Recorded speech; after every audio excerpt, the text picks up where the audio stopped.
The Indian Summer of Dry Valley Johnson by O. Henry. Dry Valley Johnson shook the bottle. You have to shake the bottle before using, for sulfur will not dissolve. Then Dry Valley saturated a small sponge with the liquid and rubbed it carefully into the roots of his hair. Besides sulfur there was sugar of lead in it, and tincture of nux vomica and bay rum. Dry Valley found the recipe in a Sunday newspaper. You must next be told why a strong man came to fall a victim to a beauty hint. Dry Valley had been a sheepman. His real name was Hector, but he had been rechristened after his range to distinguish him from Elm Creek Johnson, who ran sheep further down the Frio. Many years of living face to face with sheep on their own terms wearied Dry Valley Johnson. So, he sold his ranch for $18,000 and moved to Santa Rosa to live a life of gentlemanly ease. Being a silent and melancholy person of 35 or perhaps 38, he soon became that cursed and earth-cumbering thing, an elderly-ish bachelor with a hobby. Someone gave him his first strawberry to eat, and he was done for. Dry Valley bought a 4-room cottage in the village and a library on strawberry culture. Behind the cottage was a garden of which he made a strawberry patch. In his old gray woolen shirt, his brown duck trousers, and high-heeled boots, he sprawled all day on a canvas cot under a live-oak tree at his back door, studying the history of the seductive scarlet berry. The schoolteacher, Miss DeWitt, spoke of him as a fine, presentable man, for all his middle age. But the focus of Dry Valley's eyes embraced no women. They were merely beings who flew skirts as a signal for him to lift awkwardly his heavy, round-crowned, broad-brimmed felt Stetson whenever he met them, and then hurry past to get back to his beloved berries. And all this recitative by the chorus is only to bring us to the point where you may be told why Dry Valley shook up the insoluble sulfur in the bottle. So long-drawn and inconsequential a thing is history, the anamorphous shadow of a milestone reaching down the road between us and the setting sun. When his strawberries were beginning to ripen, Dry Valley bought the heaviest buggy whip in the Santa Rosa store. He sat for many hours under the live oak tree plaiting and weaving in an extension to its lash. When it was done, he could snip a leaf from a bush 20 feet away with the cracker. For the bright, predatory eyes of Santa Rosa youth were watching the ripening berries, and Dry Valley was arming himself against their expected raids. No greater care had he taken of his tender lambs during his ranching days than he did of his cherished fruit, warding it from the hungry wolves that whistled and howled and shot their marbles and peered through the fence that surrounded his property. In the house next to Dry Valley's lived a widow with a pack of children that gave the husbandman frequent anxious misgivings. In the woman there was a strain of the Spanish. She had wedded one of the name of O'Brien. Dry Valley was a connoisseur in cross strains, and he foresaw trouble in the offspring of this union. Between the two homesteads ran a crazy picket fence overgrown with morning glory and wild gourd vines. Often he could see little heads with mops of black hair and flashing dark eyes dodging in and out between the pickets, keeping tabs on the reddening berries. Late one afternoon, Dry Valley went to the post office. When he came back, like Mother Hubbard, he found the deuce to pay. The descendants of Iberian bandits and Hibernian cattle raiders had swooped down upon his strawberry patch. To the outraged vision of Dry Valley, there seemed to be a sheep corral full of them. Perhaps they numbered 5 or 6. Between the rows of green plants they were stooped, hopping about like toads, gobbling silently and voraciously his finest fruit. Dry Valley slipped into the house, got his whip, and charged the marauders. The lash curled about the legs of the nearest a greedy 10-year-old before they knew they were discovered. His screech gave warning, and the flock scampered for the fence like a drove of javelinas flushed in the chaparral. Dry Valley's whip drew a toll of 2 more elfin shrieks before they dived through the vine-clad fence and disappeared. Dry Valley, less fleet, followed them nearly to the pickets. Checking his useless pursuit, he rounded a bush, dropped his whip, and stood, voiceless, motionless, the capacity of his powers consumed by the act of breathing and preserving the perpendicular. Behind the bush stood Panchita O'Brien, scorning to fly. She was 19, the oldest of the raiders. Her night-black hair was gathered back in a wild mass and tied with a scarlet ribbon. She stood, with reluctant feet, yet nearer the brook than to the river, for childhood had environed and detained her. She looked at Dry Valley Johnson for a moment with magnificent insolence, and before his eyes slowly crunched a luscious berry between her white teeth. Then she turned and walked slowly to the fence with a swaying, conscious motion, such as a duchess might make use of in leading a promenade. There she turned again and grilled Dry Valley Johnson once more in the dark flame of her audacious eyes, laughed a trifle schoolgirlishly, and twisted herself with pantherish quickness between the pickets to the O'Brien side of the wild gourd vine. Dry Valley picked up his whip and went into his house. He stumbled as he went up the 2 wooden steps. The old Mexican woman who cooked his meals and swept his house called him to supper as he went through the rooms. Dry Valley went on, stumbled down the front steps, out the gate and down the road into a mesquite thicket at the edge of town. He sat down in the grass and laboriously plucked the spines from a prickly pear, one by one. This was his attitude of thought, acquired in the days when his problems were only those of wind and wool and water. A thing had happened to the man, a thing that, if you are eligible, you must pray may pass you by. He had become enveloped in the Indian summer of the soul. Dry Valley had had no youth. Even his childhood had been one of dignity and seriousness.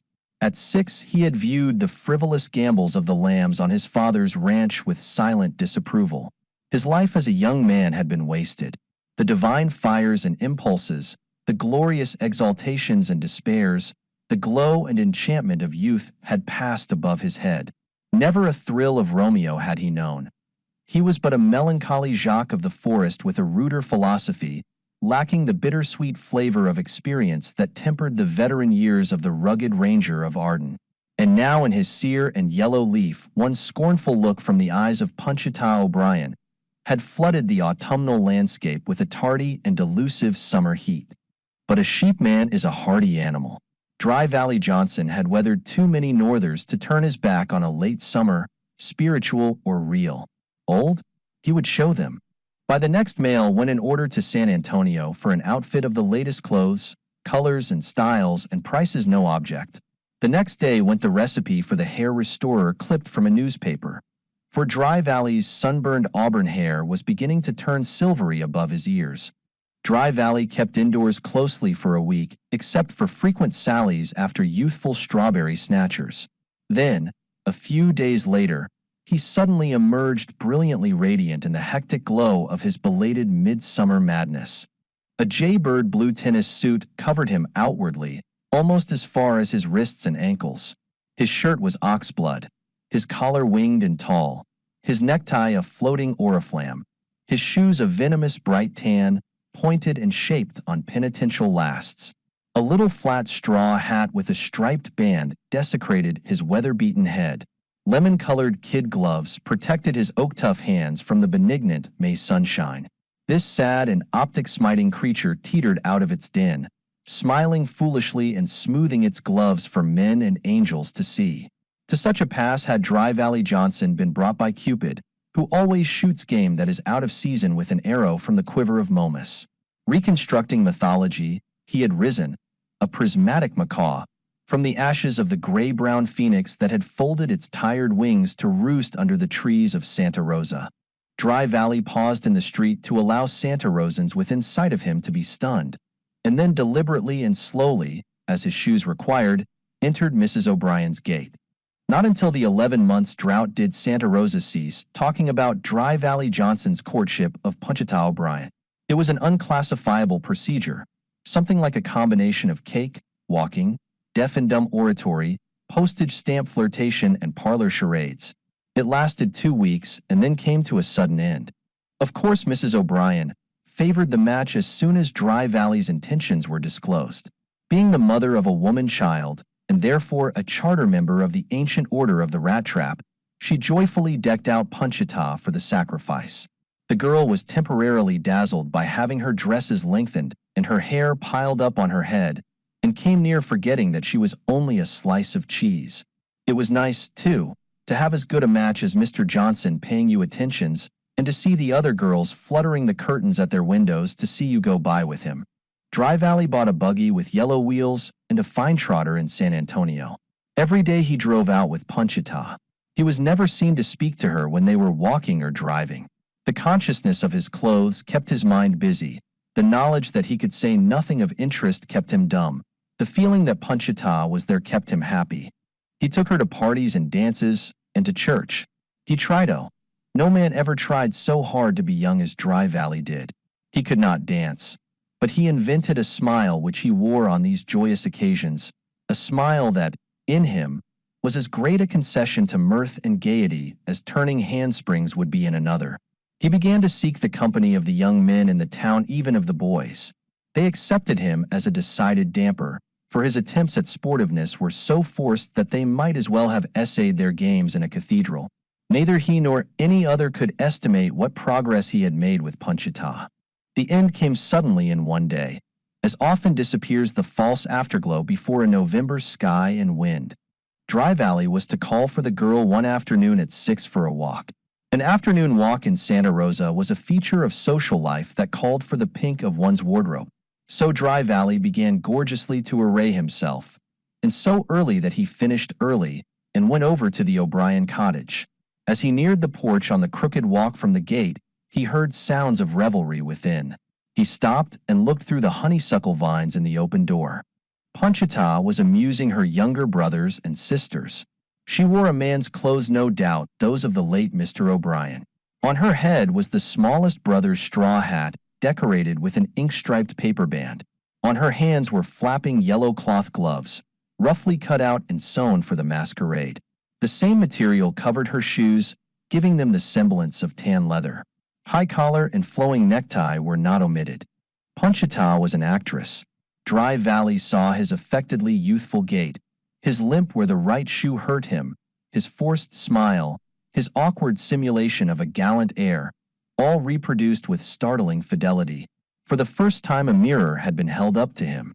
The corroboration of one of the youngsters calling, "Mama, come and see Pancha do like Mr. Johnson," was not needed. As softly as the caricatured tans would permit, Dry Valley tiptoed back to the gate and home again. 20 minutes after the time appointed for the walk, Panchita tripped demurely out of her gate in a thin, trim white lawn and sailor hat. She strolled up the sidewalk and slowed her steps at Dry Valley's gate, her manner expressing wonder at his unusual delinquency. Then out of his door and down the walk strode, not the polychromatic victim of a lost summertime, but the sheepman, rehabilitated. He wore his old gray woolen shirt, open at the throat, his brown duck trousers stuffed into his run-over boots, and his white felt sombrero on the back of his head. 20 years or 50 he might look, Dry Valley cared not. His light blue eyes met Panchita's dark ones with a cold flash in them. He came as far as the gate. He pointed with his long arm to her house. "Go home," said Dry Valley. "Go home to your mother. I wonder lightnin' don't strike a fool like me. Go home and play in the sand. What business have you got cavortin' around with grown men? I reckon I was locoed to be making a he pole parrot out of myself for a kid like you. Go home, and don't let me see you no more. Why I done it? Will somebody tell me? Go home, and let me try and forget it." Panchita obeyed and walked slowly toward her home, saying nothing. For some distance she kept her head turned and her large eyes fixed intrepidly upon Dry Valley's. At her gate she stood for a moment looking back at him, then ran suddenly and swiftly into the house. Old Antonia was building a fire in the kitchen stove. Dry Valley stopped at the door and laughed harshly. "I'm a pretty-looking old rhinoceros to be getting stuck on a kid, ain't I, Tonia?" said he. "Not very good thing," agreed Antonia sagely, "for too much old man to likey muchacha." "You bet it ain't," said Dry Valley grimly. "It's dumb foolishness, and besides it hurts." He brought at one armful the regalia of his aberration, the blue tennis suit, shoes, hat, gloves, and all, and threw them in a pile at Antonia's feet. "Give them to your old man," said he, "to hunt antelope in." Just as the first star presided palely over the twilight, Dry Valley got his biggest strawberry book and sat on the back steps to catch the last of the reading light. He thought he saw the figure of someone in his strawberry patch. He laid aside the book, got his whip, and hurried forth to see. It was Panchita. She had slipped through the picket fence and was halfway across the patch. She stopped when she saw him and looked at him without wavering. A sudden rage, a humiliating flush of unreasoning wrath came over Dry Valley. For this child, he had made himself a motley to the view. He had tried to bribe time to turn backward for himself. He had been made a fool of. At last he had seen his folly. There was a gulf between him and youth over which he could not build a bridge, even with yellow gloves to protect his hands. And the sight of his torment, coming to pester him with her elfin pranks, coming to plunder his strawberry vines like a mischievous schoolboy, roused all his anger. "I told you to keep away from here," said Dry Valley. "Go back to your home." Panchita moved slowly toward him. Dry Valley cracked his whip. "Go back home," said Dry Valley savagely, "and play theatrical some more. You'd make a fine man. You've made a fine one of me." She came a step nearer, silent, and with that strange, defiant, steady shine in her eyes that had always puzzled him. Now it stirred his wrath. His whiplash whistled through the air.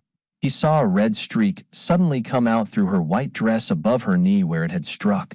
Without flinching and with the same unchanging dark glow in her eyes, Panchita came steadily toward him through the strawberry vines. Dry Valley's trembling hand released his whip handle. When within a yard of him, Panchita stretched out her arms. "God, kid," stammered Dry Valley, "do you mean?" But the seasons are versatile, and it may have been springtime, after all, instead of Indian summer, that struck Dry Valley Johnson. The Hypotheses of Failure by O. Henry. Lawyer Gooch bestowed his undivided attention upon the engrossing arts of his profession, but one flight of fancy did he allow his mind to entertain. He was fond of likening his suite of office rooms to the bottom of a ship. The rooms were 3 in number, with a door opening from one to another. These doors could also be closed. Ships, Lawyer Gooch would say, are constructed for safety, with separate, watertight compartments in their bottoms. If one compartment springs a leak, it fills with water, but the good ship goes on unhurt. Were it not for the separating bulkheads, one leak would sink the vessel. Now it often happens that while I am occupied with clients, other clients with conflicting interests call. With the assistance of Archibald, an office boy with a future, I cause the dangerous influx to be diverted into separate compartments, while I sound with my legal plummet the depth of each.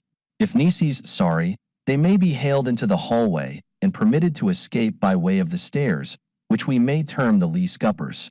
Thus the good ship of business is kept afloat. Whereas if the element that supports her were allowed to mingle freely in her hold, we might be swamped. Ha, ha, ha. The law is dry. Good jokes are few.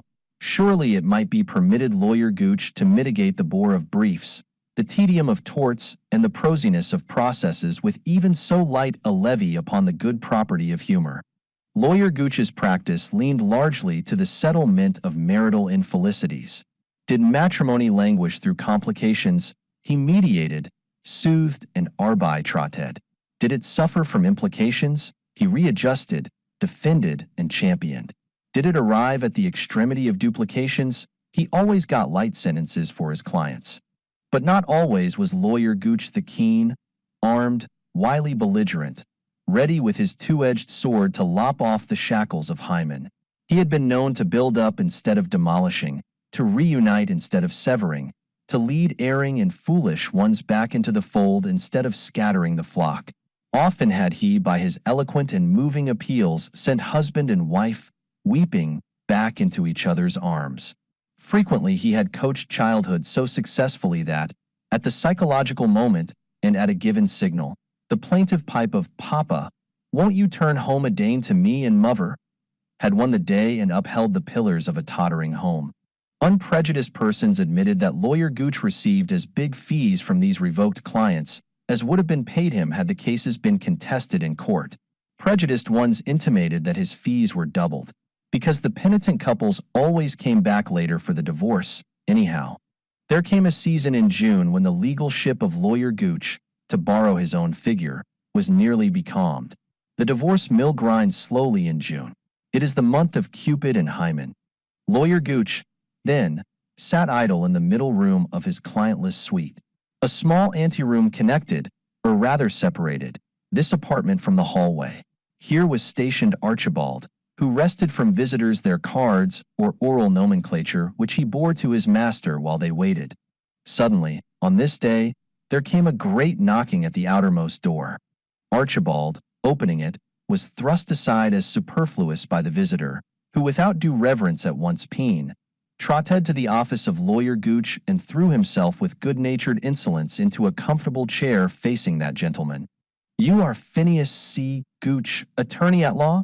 said the visitor, his tone of voice and inflection making his words at once a question, an assertion, and an accusation. Before committing himself by a reply, the lawyer Esty mated his possible client in one of his brief but shrewd and calculating glances. The man was of the emphatic type, large-sized, active, bold and debonair in demeanor, vain beyond a doubt, slightly swaggering, ready and at ease. He was well clothed, but with a shade too much ornateness. He was seeking a lawyer, but if that fact would seem to saddle him with troubles, they were not patent in his beaming eye and courageous air. "My name is Gooch," at length the lawyer admitted. Upon pressure he would also have confessed to the Phineas C. But he did not consider it good practice to volunteer information. "I did not receive your card," he continued, by way of rebuke, "so I know you didn't," remarked the visitor coolly, "and you won't just yet. Light up." He threw a leg over an arm of his chair and tossed a handful of rich, hued cigars upon the table. Lawyer Gooch knew the brand. He thawed just enough to accept the invitation to smoke. "You are a divorce lawyer," said the cardless visitor. This time there was no interrogation in his voice, nor did his words constitute a simple assertion. They formed a charge, a denunciation. As one would say to a dog, "You are a dog." Lawyer Gooch was silent under the imputation. "You handle," continued the visitor, "all the various ramifications of busted-up connubiality. You are a surgeon, we might saw, who extracts Cupid's darts when he shoots him into the wrong parties. You furnish patent, incandescent lights for premises where the torch of Hymen has burned so low you can't light a cigar at it. Am I right, Mr. Gooch?" "I have undertaken cases," said the lawyer, guardedly, "in the line to which your figurative speech seems to refer. Do you wish to consult me professionally, Mr.?" The lawyer paused, with significance. "Not yet," said the other, with an arch wave of his cigar. "Not just yet. Let us approach the subject with the caution that should have been used in the original act that makes this powwow necessary. There exists a matrimonial jumble to be straightened out. But before I give you names, I want your honest, well, anyhow, your professional opinion on the merits of the mix-up. I want you to size up the catastrophe, abstractly, you understand? I'm Mr. Nobody, and I've got a story to tell you. Then you say what's what. Do you get my wireless?" "You want to state a hypothetical case?" suggested Lawyer Gooch. "That's the word I was after. Apothecary was the best shot I could make at it in my mind. The hypothetical goes. I'll state the case. Suppose there's a woman, a deuced fine-looking woman, who has run away from her husband and home. She's badly mashed on another man who went to her town to work up some real estate business. Now, we may as well call this woman's husband Thomas R. Billings, for that's his name. I'm giving you straight tips on the cognomens. The Lothario chap is Henry K. Jessup. The Billingses lived in a little town called Susanville, a good many miles from here. Now, Jessup leaves Susanville 2 weeks ago. The next day Mrs. Billings follows him. She's dead gone on this man Jessup. You can bet your law library on that." Lawyer Gooch's client said this with such unctuous satisfaction that even the callous lawyer experienced a slight ripple of repulsion. He now saw clearly in his fatuous visitor the conceit of the lady killer, the egoistic complacency of the successful trifler. "Now," continued the visitor, "suppose this Mrs. Billings wasn't happy at home? We'll say she and her husband didn't gee worth a cent. They've got income, patability to burn. The things she likes, Billings wouldn't have as a gift with trading stamps. It's Tabby and Rover with them all the time. She's an educated woman in science and culture, and she reads things out loud at meetings. Billings is not on. He don't appreciate progress and obelisks and ethics and things of that sort. Old Billings is simply a blink when it comes to such things. The lady is out and out above his class. Now, lawyer, don't it look like a fair equalization of rights and wrongs that a woman like that should be allowed to throw down Billings and take the man that can appreciate her?"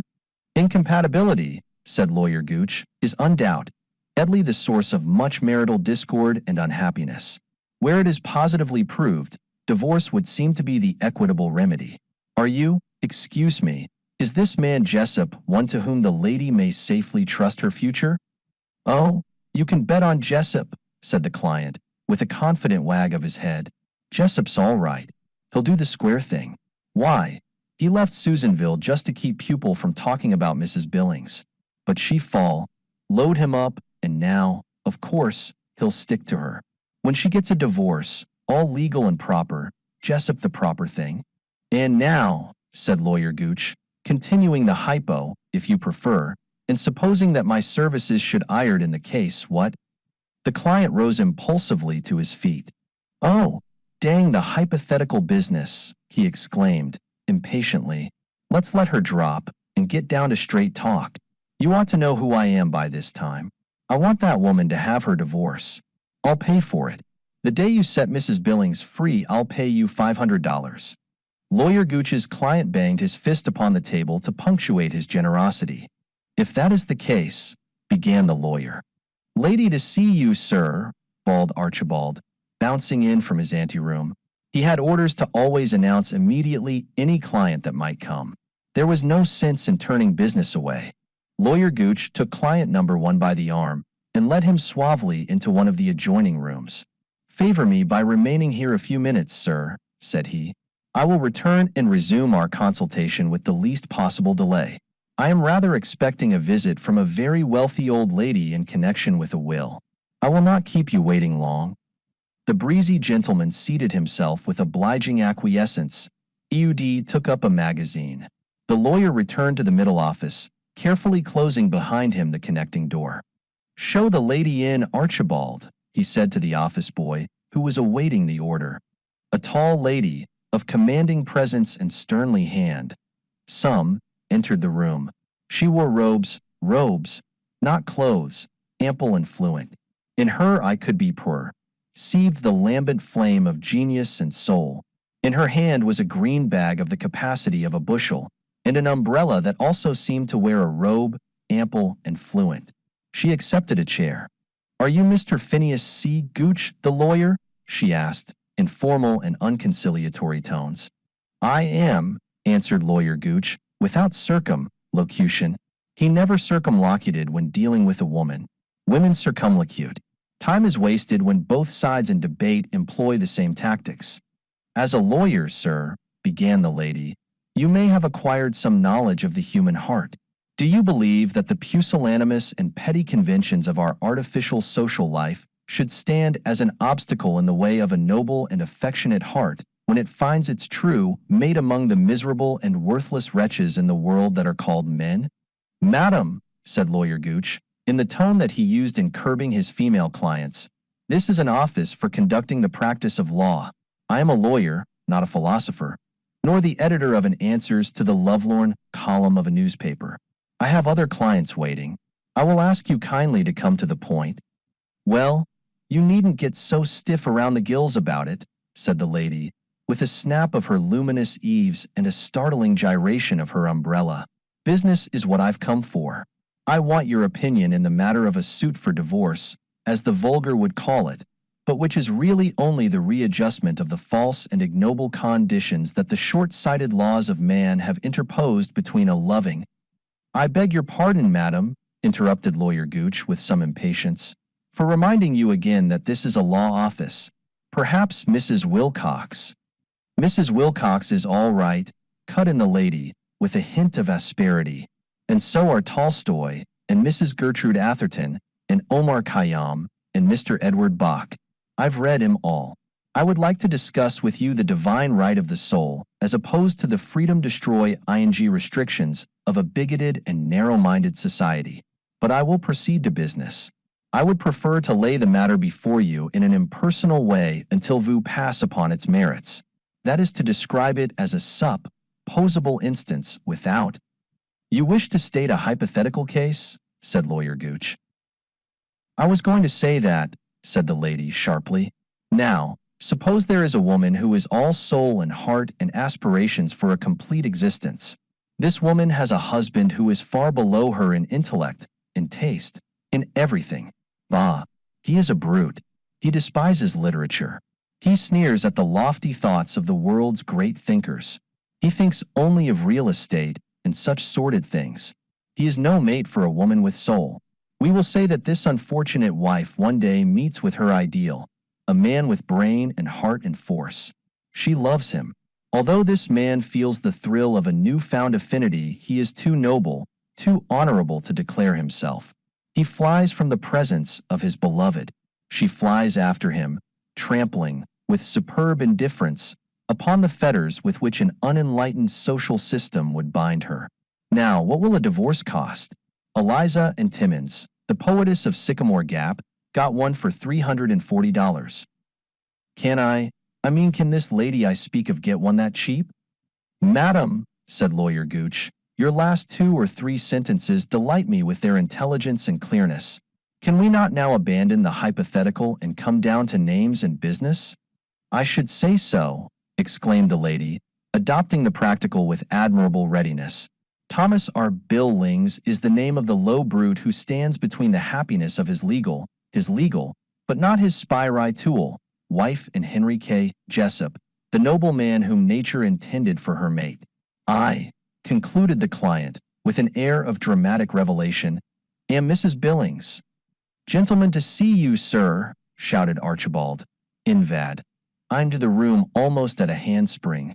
Lawyer Gooch arose from his chair. Mrs. Billings, he said courteously, allow me to conduct you into the adjoining office apartment for a few minutes. I am expecting a very wealthy old gentleman on Bucines connected with a will. In a very short while I will join you, and continue our consultation. With his accustomed chivalrous manner, Lawyer Gooch ushered his soulful client into the remaining unoccupied room, and came out, closing the door with circumspection. The next visitor introduced by Archibald was a thin, nervous, irritable-looking man of middle age, with a worried and apprehensive expression of countenance. He carried in one hand a small satchel, which he set down upon the floor beside the chair which the lawyer placed for him. His clothing was of good quality, but it was worn without regard to neatness or style, and appeared to be covered with the dust of travel. You make a specialty of divorce cases, he said, in an agitated but businesslike tone. I may say, began Lawyer Gooch, that my practice has not altogether avoided. I know you do, interrupted client number 3. You needn't tell me. I've heard all about you. I have a case to lay before you without necessarily disclosing any connection that I might have with it, that is. You wish, said Lawyer Gooch, to state a hypothetical case. You may call it that. I am a plain man of business. I will be as brief as possible. We will first take up hypothetical woman. We will say she is married genially. In many ways she is a superior woman. Phys. Equally she is considered to be handsome. She is devoted to what she calls literature, poetry and prose, and such stuff. Her husband is a plain man in the business walks of life. Their home has not been happy, although the husband has tried to make it so. Some time ago a man, a stranger, came to the peaceful town in which they lived and engaged in some real estate operations. This woman met him and became unaccountably infatuated with him. Her attentions became so open that the man felt the community to be no safe place for him, so he left it. She abandoned husband and home and followed him. She forsook her home, where she was provided with every comfort, to follow this man who had inspired her with such a strange affection. Is there anything more to be deplored, concluded the client, in a trembling voice, than the wrecking of a home by a woman's uncalculating folly? Lawyer Gooch delivered the cautious opinion that there was not. This man she has gone to join, resumed the visitor, is not the man to make her happy. It is a wild and foolish self-deception that makes her think he will. Her husband, in spite of their many disagreements, is the only one capable of dealing with her sensitive and peculiar nature. But this she does not realize now. Would you consider a divorce the logical cure in the case you present? Asked Lawyer Gooch, who felt that the conversation was wandering too far from the field of business. A divorce! Exclaimed the client, feelingly, almost tearfully. No, No, not that. I have read, Mr. Gooch, of many instances where your sympathy and kindly interest led you to act as a mediator between estranged husband and wife, and brought them together again. Let us drop the hypothetical case. I need conceal no longer that it is I who am the sufferer in this sad affair. The names you shall have, Thomas R. Billings and wife, and Henry K. Jessup, the man with whom she is infatuated. Client number 3 laid his hand upon Mr. Gooch's arm. Deep emotion was written upon his careworn face. For heaven's sake, he said fervently, help me in this hour of trouble. Seek out Mrs. Billings, and persuade her to abandon this distressing pursuit of her lamentable folly. Tell her, Mr. Gooch, that her husband is willing to receive her back to his heart and home. Promise her anything that will induce her to return. I have heard of your success in these matters. Mrs. Billings cannot be very far away. I am worn out with travel and weariness. Twice during the pursuit I saw her, but various circumstances prevented our having an interview. Will you undertake this mission for me, Mr. Gooch, and earn my everlasting gratitude? It is true, said Lover Gooch, frowning slightly at the other's last words, but immediately calling up an expression of virtuous benevolence, that on a number of occasions I have been successful in persuading couples who sought the severing of their matrimonial bonds to think better of their rash intentions and return to their homes reconciled. But I assure you that the work is often exceedingly difficult. The amount of argument, perseverance, and, if I may be allowed to say it, eloquence that it requires would astonish you. But this is a case in which my sympathies would be wholly enlisted. I feel deeply for you, sir, and I would be most happy to see husband and wife reunited. But my time, concluded the lawyer, looking at his watch as if suddenly reminded of the fact, is valuable. I am aware of that, said the client, and if you will take the case and persuade Mrs. Billings to return home and leave the man alone that she is following, on that day I will pay you the sum of $1,000. I have made a little money in real estate during the recent boom in Susanville, and I will not begrudge that amount.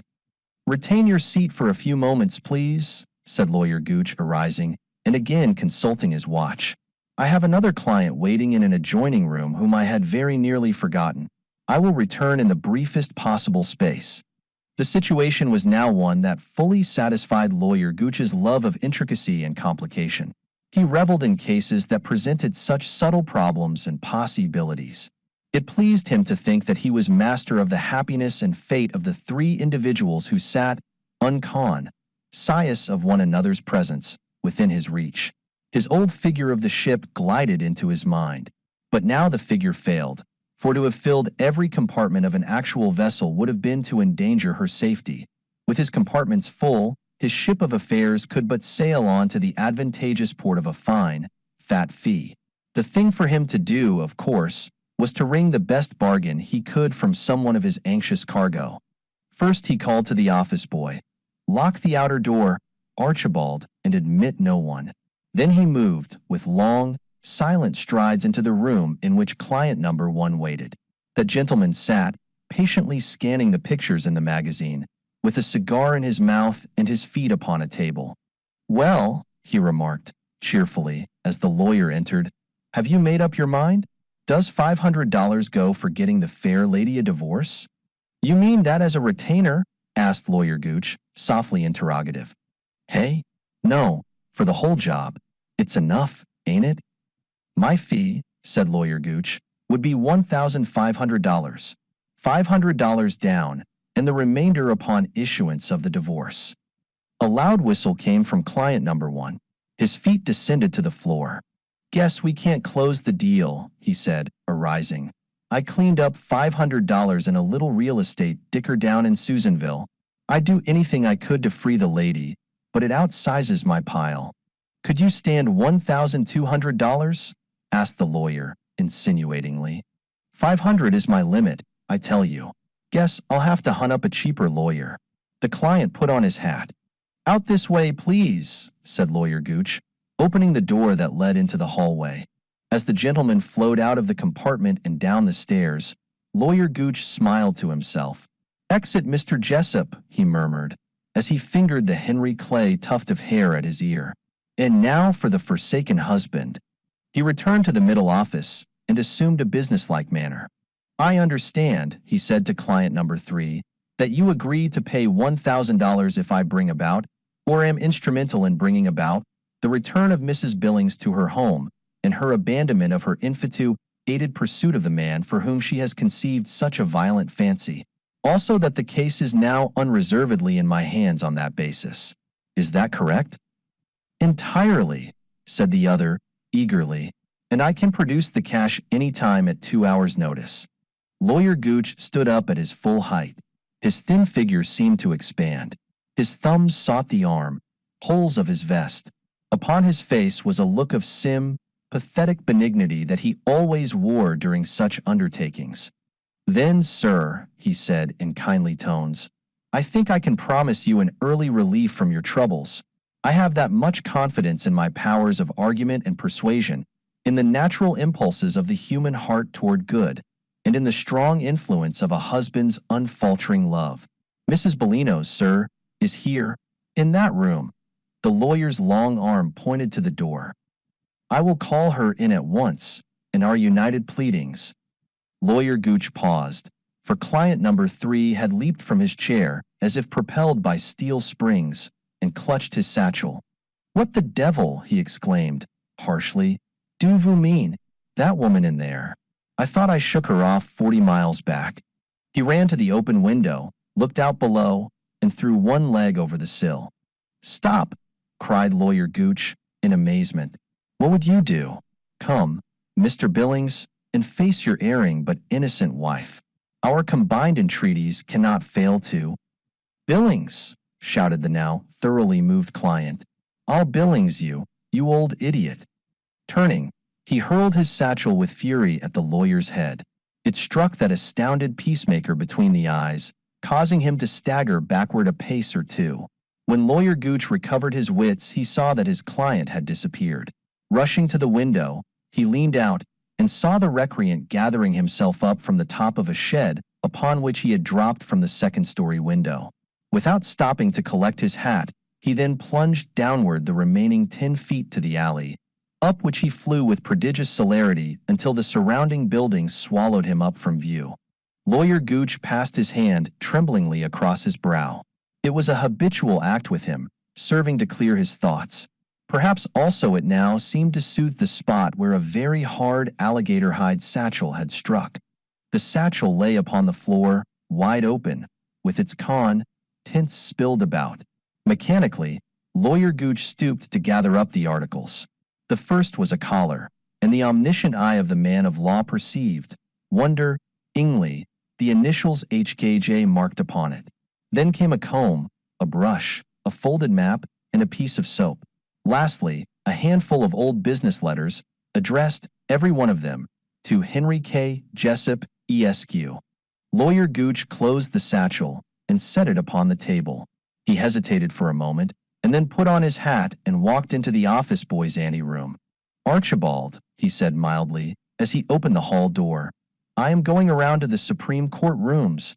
In 5 minutes you may step into the inner office and inform the lady who is waiting there that," here Lawyer Gooch made use of the vernacular, "that there's nothing doing." The Higher Pragmatism, by O. Henry. I. Where to go for wisdom has become a question of serious import. The ancients are discredited, Plato is boilerplate, Aristotle is tottering, Marcus Aurelius is reeling, Aesop has been copyrighted by Indiana, Solomon is too solemn. You couldn't get anything out of Epictetus with a pick. The ant, which for many years served as a model of intelligence and industry in the school readers, has been proven to be a doddering idiot and a waster of time and effort. The owl today is hooted at. Chautauqua conventions have abandoned culture and adopted Diabolo. Graybeards give glowing testimonials to the vendors of patent hair restorers. There are typographical errors in the almanacs published by the daily newspapers. College professors have become, but there shall be no personalities. To sit in classes, to delve into the encyclopedia or the past performances page, will not make us wise. As the poet says, knowledge comes, but wisdom lingers.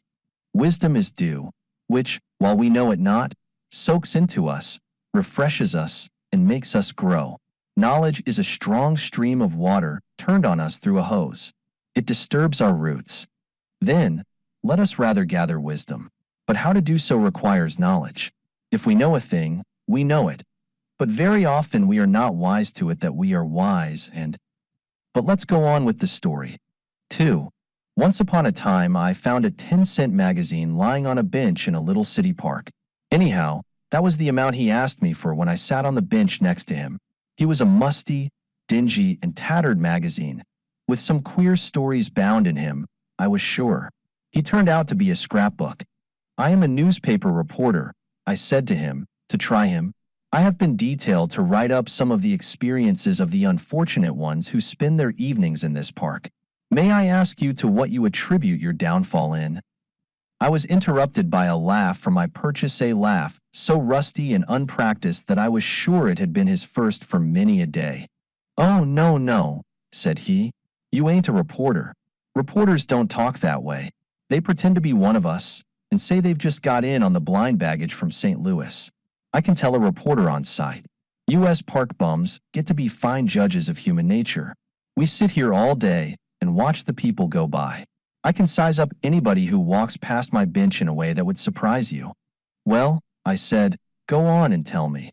How do you size me up? I should say, said the student of human nature with unpardonable hesitation, that you was, say, in the contracting business or maybe worked in a store or was a sign painter. You stopped in the park to finish your cigar and thought you'd get a little free monologue out of me. Still, you might be a plasterer or a lawyer. It's getting kind of dark, you see. And your wife won't let you smoke at home. I frowned gloomily. But, judging again, went on the reader of men, I'd say you ain't got a wife. No, said I, rising restlessly.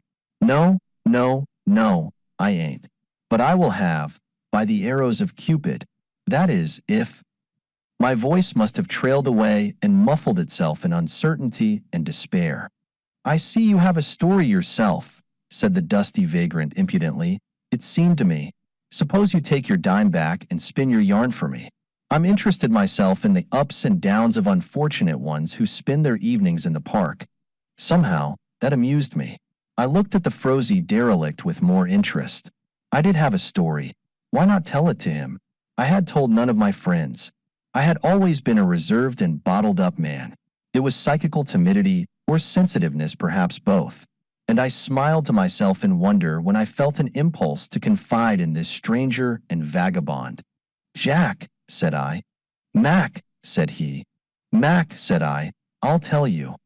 Do you want the dime back in advance? Said he. I handed him $1. The dime, said I, was the price of listening to your story. Right on the point of the jaw, said he. Go on. And then, incredible as it may seem to the lovers in the world who confide their sorrows only to the night wind and the gibbous moon, I laid bare my secret to that wreck of all things that you would have supposed to be in sympathy with love. I told him of the days and weeks and months that I had spent in adoring Mildred Telfair. I spoke of my despair, my grievous days and wakeful nights, my dwindling hopes and distress of mind. I even pictured to this night prowler her beauty and dignity, the great sway she had in society, and the magnificence of her life as the elder daughter of an ancient race whose pride overbalanced the dollars of the city's millionaires. Why don't you cop the lady out? Asked Mac, bringing me down to earth and dialect again. I explained to him that my worth was so small, my income so minute, and my fears so large that I hadn't the courage to speak to her of my worship. I told him that in her presence I could only blush and stammer, and that she looked upon me with a wonderful, maddening smile of amusement. She kind of moves in the professional class, don't she? Asked Mac. The Telfair family, I began haughtily. I mean professional beauty, said my hearer. She is greatly and widely admired, I answered, cautiously. Any sisters? One. You know any more girls? Why, several, I answered, and a few others.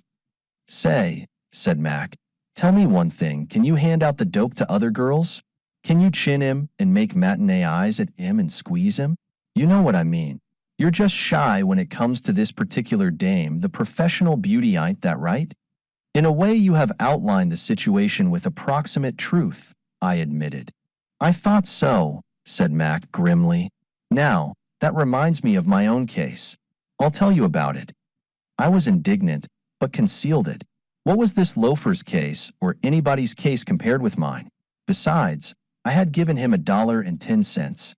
Feel my muscle, said my companion, suddenly, flexing his biceps. I did so mechanically. The fellows in gyms are always asking you to do that. His arm was as hard as cast iron. 4 years ago, said Mac, I could lick any man in New York outside of the professional ring. Your case and mine is just the same. I come from the west side between 30th and 14th. I won't give the number on the door. I was a scrapper when I was 10, and when I was 20 no amateur in the city could stand up 4 rounds with me. Essay fact. You know Bill McCarty? No? He managed the smokers for some of them swell clubs. Well, I knocked out everything Bill brought up before me. I was a middleweight, but could train down to a welter when necessary. I boxed all over the west side at bouts and benefits and private entertainments, and was never put out once.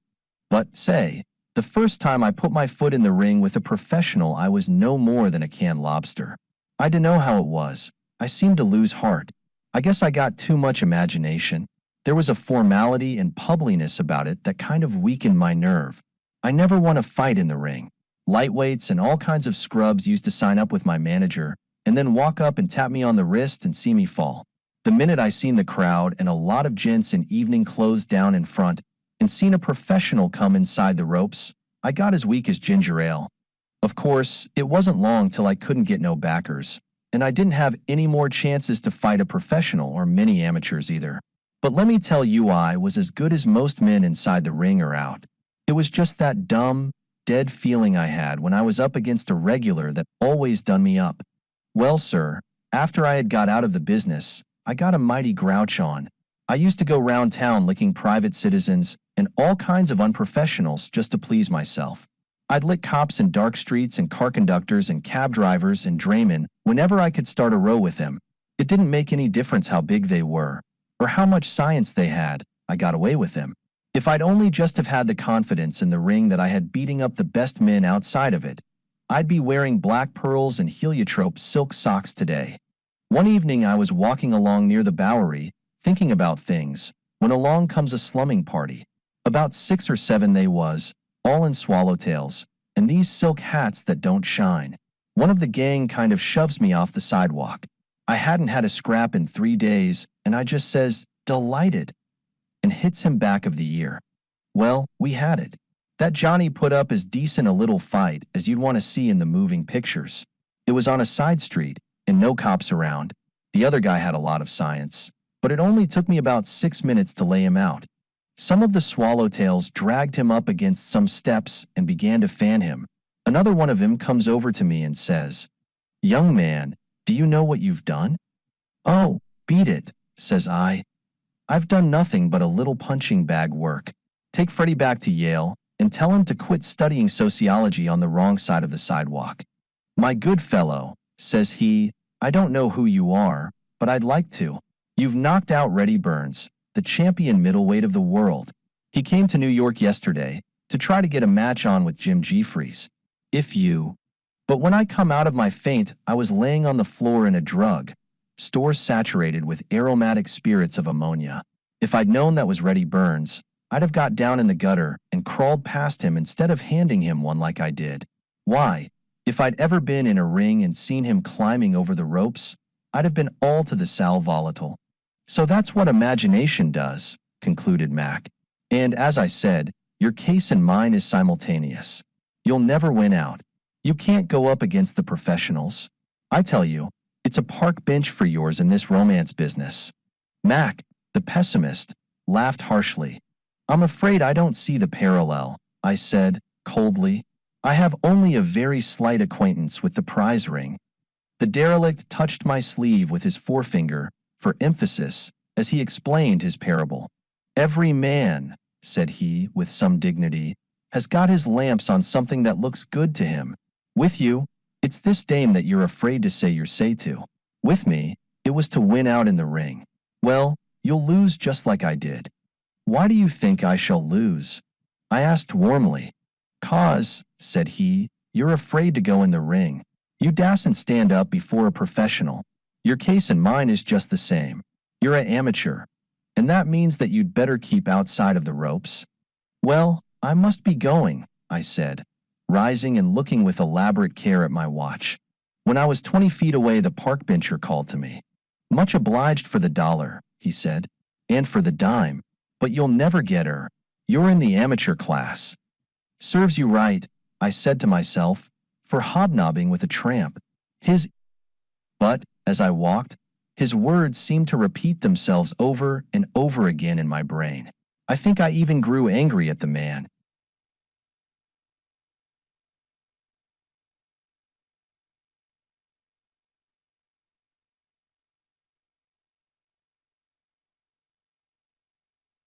"Man, I'll show him," I finally said, aloud. "I'll show him that I can fight Reddy Burns, to even knowing who he is." I hurried to a telephone booth and rang up the Telfair residence. A soft, sweet voice answered. Didn't I know that voice? My hand holding the receiver shook. "Is that you?" said I, employing the foolish words that form the vocabulary of every talker through the telephone. "Yes, this is I," came back the answer in the low, clear-cut tones that are an inheritance of the Telfairs. "Who is it, please?" "It's me," said I, less ungrammatically than egotistically. "It's me, and I've got a few things that I want to say to you right now, and immediately and straight to the point." "Dear me," said the voice. "Oh, it's you, Mr. Arden." I wondered if any accent on the first word was intended. Mildred was fine at saying things that you had to study out afterward. "Yes," said I hope so. And now to come down to brass tacks. I thought that rather a vernacularism, if there is such a word, as soon as I had said it, but I didn't stop to apologize. "You know, of course, that I love you, and that I have been in that idiotic state for a long time. I don't want any more foolishness about it, that is, I want an answer from you right now. Will you marry me or not? Hold the wire, please. Keep out, Central. Hello, hello. Will you, or will you not?" That was just the uppercut for Reddy Burns' chin. The answer came back. "Why, Phil, dear, of course I will. I didn't know that that is, you never said, oh, come up to the house. Please, I can't say what I want over the phone. You were so importunate. But please come up to the house, won't you?" Would I? I rang the bell of the Telfair house violently. Some sort of a human came to the door and shooed me into the drawing room. "Oh, well," said I to myself, looking at the ceiling, "anyone can learn from anyone." That was a pretty good philosophy of Max, anyhow. He didn't take advantage of his experience, but I get the benefit of it. If you want to get into the professional class, you've got to. I stopped thinking then. Someone was coming down the stairs. My knees began to shake. I knew then how Mac had felt when a professional began to climb over the ropes. I looked around foolishly for a door or a window by which I might escape. If it had been any other girl approaching, I mightn't have. But just then the door opened and Bess, Mildred's younger sister, came in. I'd never seen her look so much like a glorified angel. She walked straight tip to me. Anne and I never noticed before what perfectly wonderful eyes and hair Elizabeth Telfair had. "Phil," she said, in the Telfair, sweet, thrilling tones, "why didn't you tell me about it before? I thought it was sister you wanted all the time, until you telephoned to me a few minutes ago. I suppose Mac and I always will be hopeless amateurs. But, as the thing has turned out in my case, I'm mighty glad of it." The Higher Abdication, by O. Henry. Curly the tramp sidled toward the free lunch counter. He caught a fleeting glance from the bartender's eye and stood still, trying to look like a businessman who had just dined at the Minger and was waiting for a friend who had promised to pick him up in his motor car. Curly's histrionic powers were equal to the impersonation, but his makeup was wanting. The bartender rounded the bar in a casual way, looking up at the ceiling as though he was pondering some intricate problem of calcimining, and then fell upon Curly so suddenly that the roadster had no excuses ready, irresistibly, but so composedly that it seemed almost absent-mindedness on his part. The dispenser of drinks pushed Curly to the swinging doors and kicked him out, with a nonchalance that almost amounted to sadness. That was the way of the Southwest. Curly arose from the gutter leisurely. He felt no anger or resentment toward his ejector. 15 years of tramphood, spent out of the 22 years of his life, had hardened the fibers of his spirit. The slings and arrows of outrageous fortune fell blunted from the buckler of his armored pride. With a special resignation did he suffer contumely and injury at the hands of bartenders. Naturally, they were his enemies, and unnaturally, they were often his friends. He had to take his chances with them, but he had not yet learned to estimate these cool, languid, southwestern knights of the Bungstarter, who had the manners of an Earl of Pawtucket, and who, when they disapproved of your presence, moved you with the silence and dispatch of a chess automaton advancing a pawn. Curly stood for a few moments in the narrow, mesquite-paved street. San Antonio puzzled and disturbed him. 3 days he had been a non-paying guest of the town, having dropped off there from a boxcar of an I and Amp G freight, because Greaser Johnny had told him in Des Moines that the Alamo City was manna fallen, gathered, cooked, and served free with cream and sugar. Curly had found the tip partly a good one. There was hospitality and plenty of a careless, liberal, irregular sort. But the town itself was a weight upon his spirits after his experience with the rushing, businesslike, systematized cities of the North and East. Here he was often flung $1, but too frequently a good-natured kick would follow it. Once a band of hilarious cowboys had roped him on Military Plaza and dragged him across the black soil until no respectable ragbag would have stood sponsor for his clothes. The winding, doubling streets, leading nowhere, bewildered him. And then there was a little river, crooked as a pothook, that crawled through the middle of the town, crossed by 100 little bridges so nearly alike that they got on Curly's nerves. And the last bartender wore a number 9 shoe. The saloon stood on a corner. The hour was 8 o'clock. Homefarers and outgoers jostled Curly on the narrow stone sidewalk. Between the buildings to his left, he looked down a cleft that proclaimed itself another thoroughfare. The alley was dark except for one patch of light. Where there was light, there were sure to be human beings. Where there were human beings after nightfall in San Antonio, there might be food, and there was sure to be drink. So Curly headed for the light. The illumination came from Schwegel's Cafe. On the sidewalk in front of it, Curly picked up an old envelope. It might have contained a check for $1 million. It was empty, but the wanderer read the address, Mr. Otto Schwegel, and the name of the town and state. The postmark was Detroit. Curly entered the saloon, and now in the light it could be perceived that he bore the stamp of many years of vagabondage. He had none of the tidiness of the calculating and shrewd professional tramp. His wardrobe represented the cast-off specimens of half a dozen fashions and eras. 2 factories had combined their efforts in providing shoes for his feet. As you gazed at him, there passed through your mind vague impressions of mummies, wax figures, Russian exiles, and men lost on desert islands. His face was covered almost to his eyes with a curly brown beard that he kept trimmed short with a pocket knife, and that had furnished him with his nom de route. Light blue eyes, full of sullenness, fear, cunning, impudence, and fawning, witnessed the stress that had been laid upon his soul. The saloon was small, and in its atmosphere the odors of meat and drink struggled for the ascendancy. The pig and the cabbage wrestled with hydrogen and oxygen. Behind the bar, Schwegel labored with an assistant whose epidermal pores showed no signs of being obstructed. Hot Wienerwurst and sauerkraut were being served to purchasers of beer. Curly shuffled to the end of the bar, coughed hollowly, and told Schwegel that he was a Detroit cabinet maker out of a job. It followed as the night the day that he got his schooner and lunch. "Was you acquainted maybe with Heinrich Strauss in Detroit?" asked Schwegel. "Did I know Heinrich Strauss?" repeated Curly affectionately. "Why, say, Bo, I wish I had $1 for every game of pinochle me and Heine has played on Sunday afternoons." More beer and a second plate of steaming food was set before the diplomat. And then Curly, knowing to a fluid dram how far a game would go, shuffled out into the unpromising street. And now he began to perceive the inconveniences of this stony southern town. There was none of the outdoor gaiety and brilliancy in music that provided distraction even to the poorest in the cities of the North. Here, even so early, the gloomy, rock-walled houses were closed and barred against the murky dampness of the night. The streets were mere fissures through which flowed gray wreaths of river mist. As he walked, he heard laughter and the chink of coin and chips behind darkened windows, and music coming from every chink of wood and stone. But the diversions were selfish. The day of popular pastimes had not yet come to San Antonio.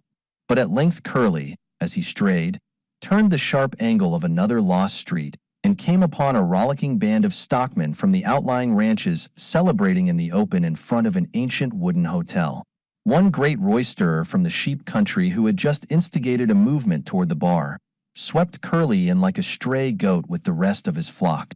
The princes of kine and wool hailed him as a new zoological discovery and uproariously strove to preserve him in the diluted alcohol of their compliments and regards.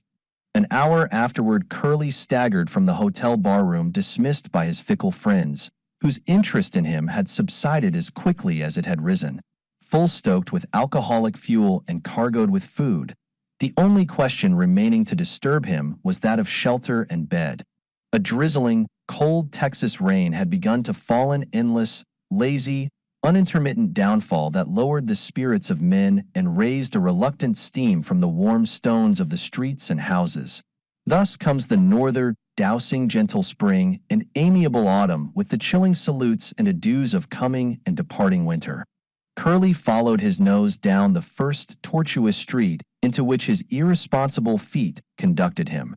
At the lower end of it, on the bank of the serpentine stream, he perceived an open gate in a cemented rock wall. Inside he saw campfires and a row of low wooden sheds built against three sides of the enclosing wall. He entered the enclosure. Under the sheds many horses were champing at their oats and corn.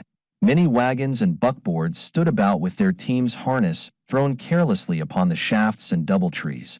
Curly recognized the place as a wagon yard, such as is provided by merchants for their out-of-town friends and customers. No one was in sight.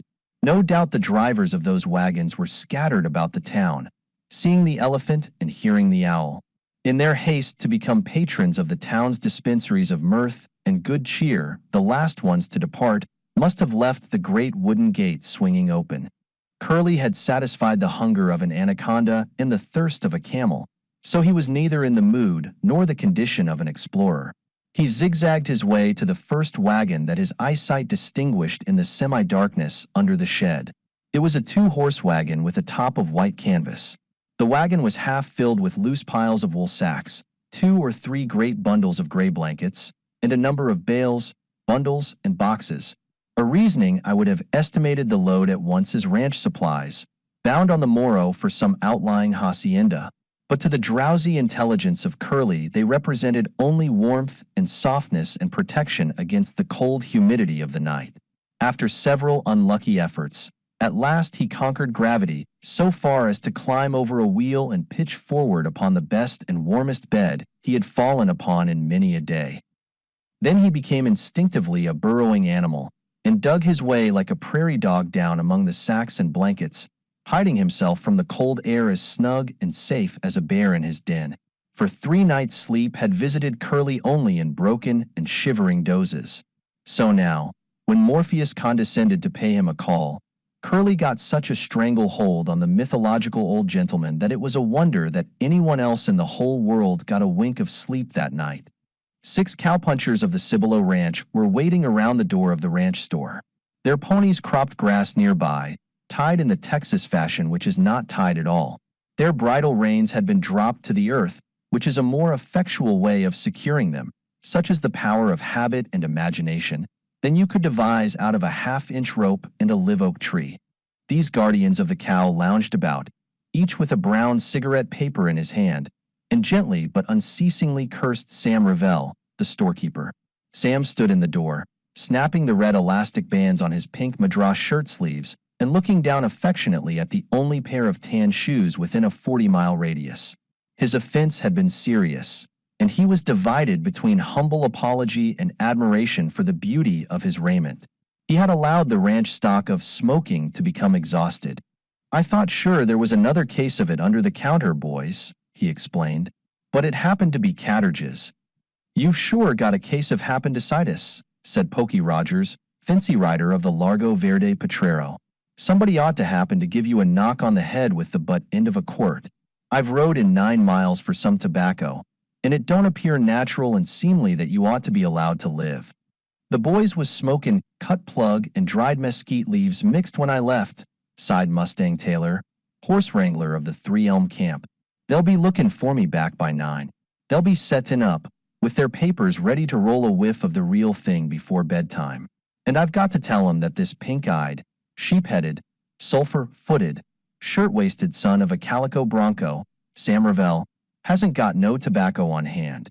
Gregorio Falcon, Mexican vaquero and best thrower of the rope on the Cibolo, pushed his heavy, silver-embroidered straw sombrero back upon his thicket of jet-black curls, and scraped the bottoms of his pockets for a few crumbs of the precious weed. "Ah, Don Samuel," he said, reproachfully, but with his touch of Castilian manners, "excuse me. They say deed jackrabbit and deed sheep have deed most leetle seesaws how you called thembranius?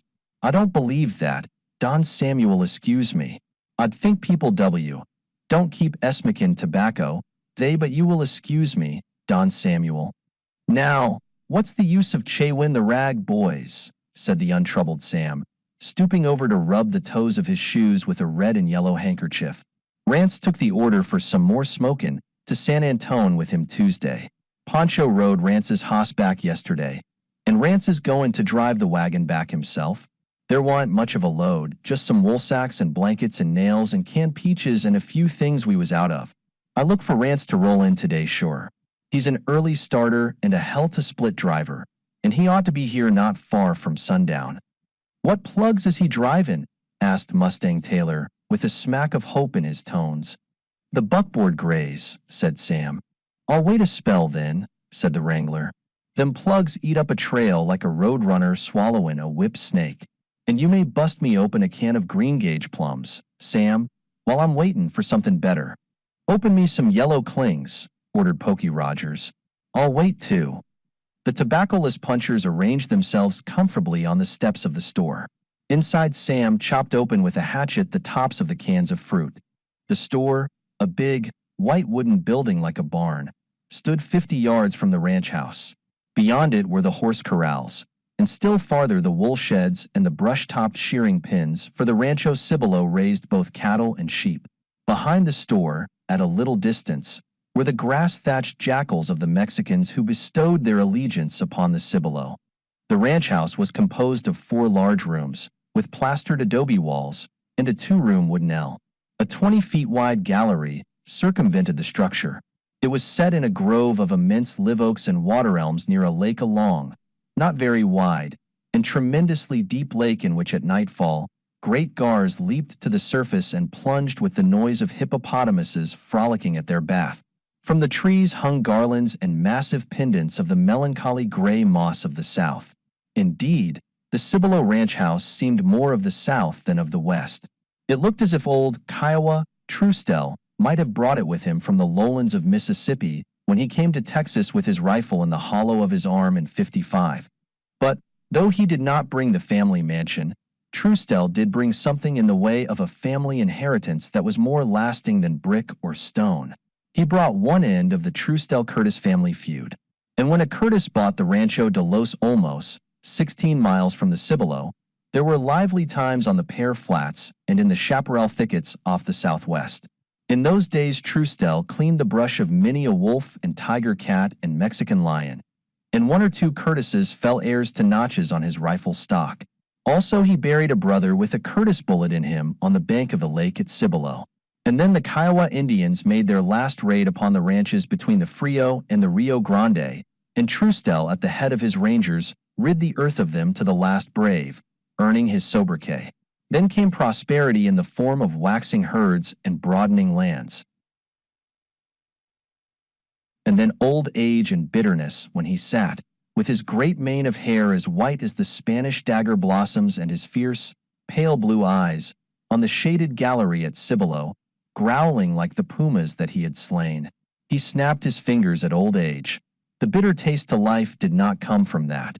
The cup that stuck at his lips was that his only son Ransom wanted to marry a Curtis, the last youthful survivor of the other end of the feud.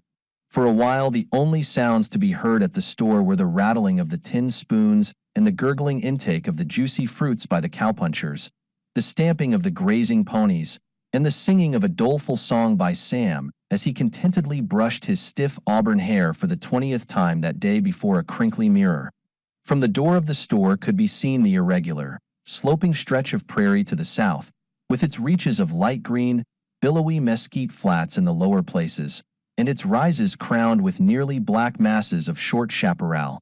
Through the mesquite flat wound the ranch road that, 5 miles away, flowed into the old government trail to San Antonio. The sun was so low that the gentlest elevation cast its gray shadow miles into the green-gold sea of sunshine. That evening ears were quicker than eyes. The Mexican held up a tawny finger to still the scraping of tin against tin. "One wagon," said he, "cross the Royal Hondo. I hear deeth wheel. Very rocky place, deeth Hondo." "You've got good ears, Gregorio," said Mustang Taylor. "I never heard nothin' but the songbird in the bush and the zephyr scally-hootin' across the peaceful dell." In 10 minutes Taylor remarked, "I see the dust of a wagon risin' right above the fur end of the flat." "You have very good eyes, senor," said Gregorio, smiling. 2 miles away they saw a faint cloud dimming the green ripples of the mesquites. In 20 minutes they heard the clatter of the horses' hoofs. In 5 minutes more the gray plugs dashed out of the thicket, wickering for oats and drawing the light wagon behind them like a toy. From the jackals came a cry of "El amo!" El amo. For Mexican youths raced to unharness the grays. The cowpunchers gave a yell of greeting and delight. Rance Trustel, driving, threw the reins to the ground and laughed. "It's under the wagon sheet, boys," he said. "I know what you're waiting for. If Sam lets it run out again, we'll use those yellow shoes of his for a target. There's 2 cases. Pull 'em out and light up. I know you all want to smoke." After striking dry country, Rance had removed the wagon sheet from the bows and thrown it over the goods in the wagon. 6 pair of hasty hands dragged it off and grab-led beneath the sacks and blankets for the cases of tobacco. Long Collins, tobacco messenger from the San Gabriel outfit, who rode with the longest stirrups west of the Mississippi, delved with an arm like the tongue of a wagon. He caught something harder than a blanket and pulled out a fearful thing, a shapeless, muddy bunch of leather tied together with wire and twine. From its ragged end, like the head and claws of a disturbed turtle, protruded human toes. "Hoo-ee!" yelled Long Collins.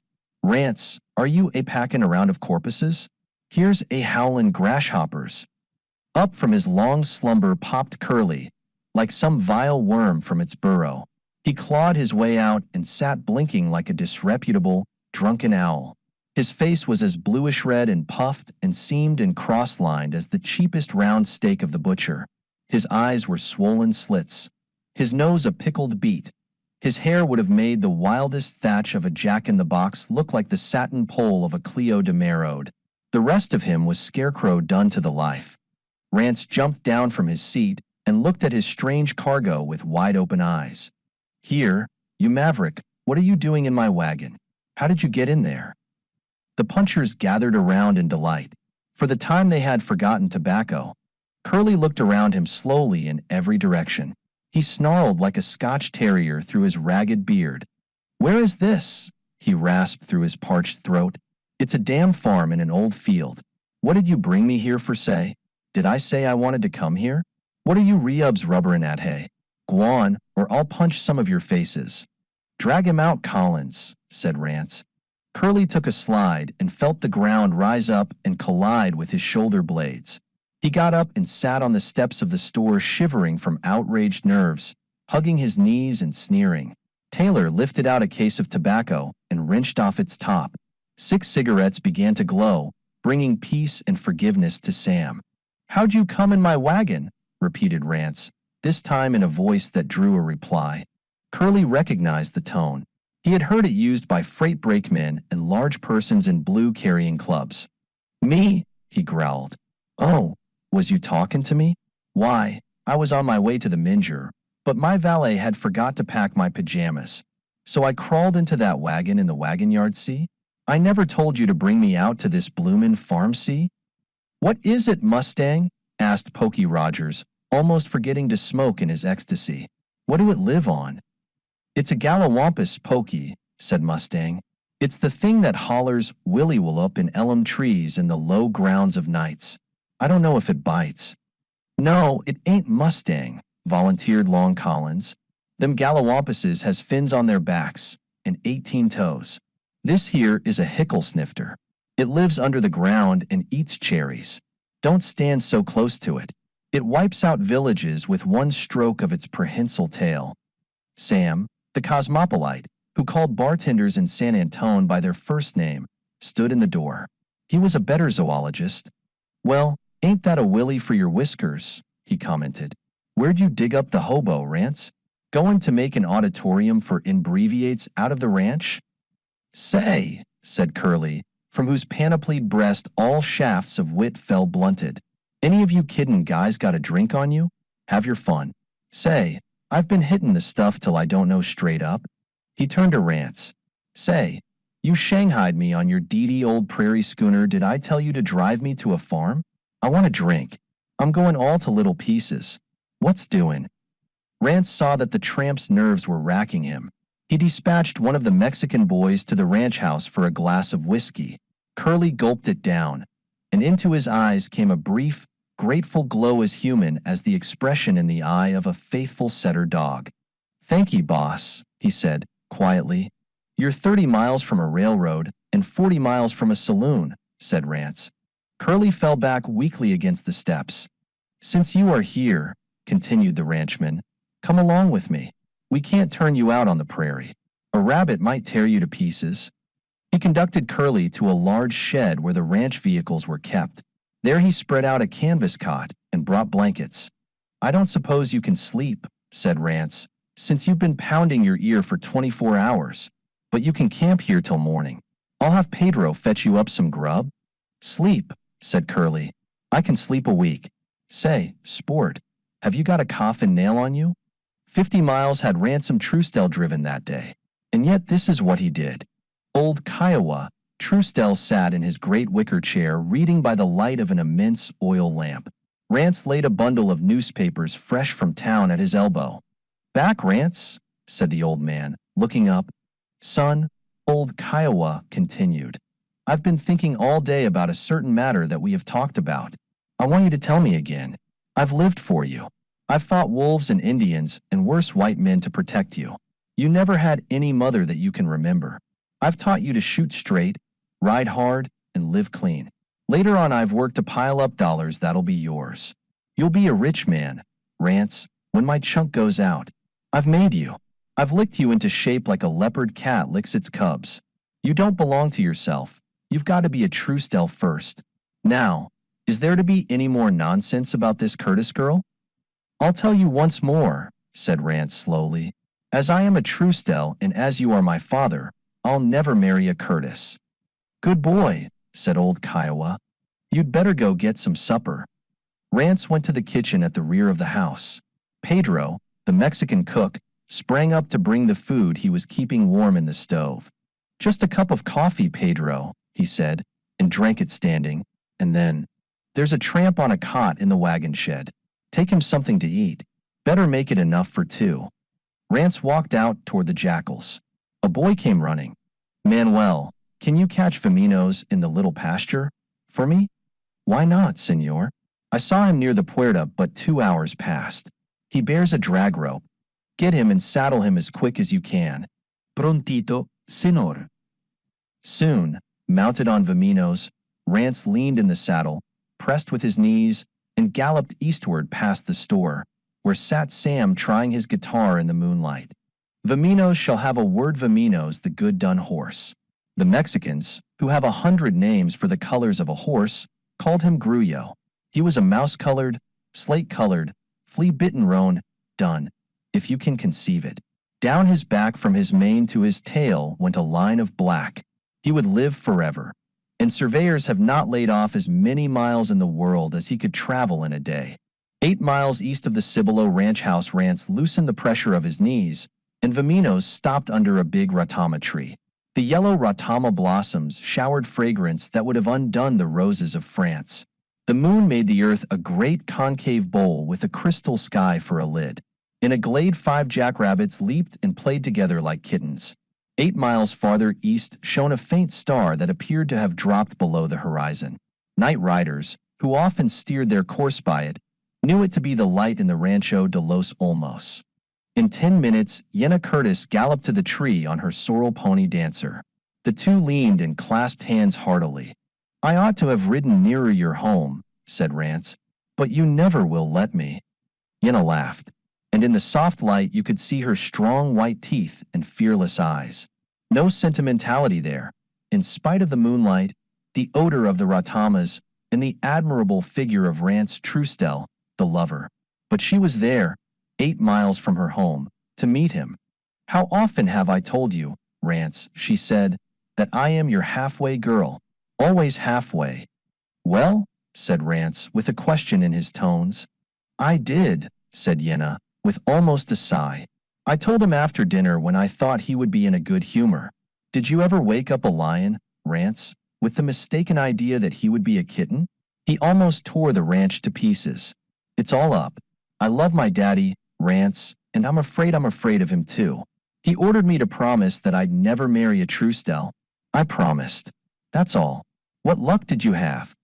"The same," said Rance slowly. "I promised him that his son would never marry a Curtis.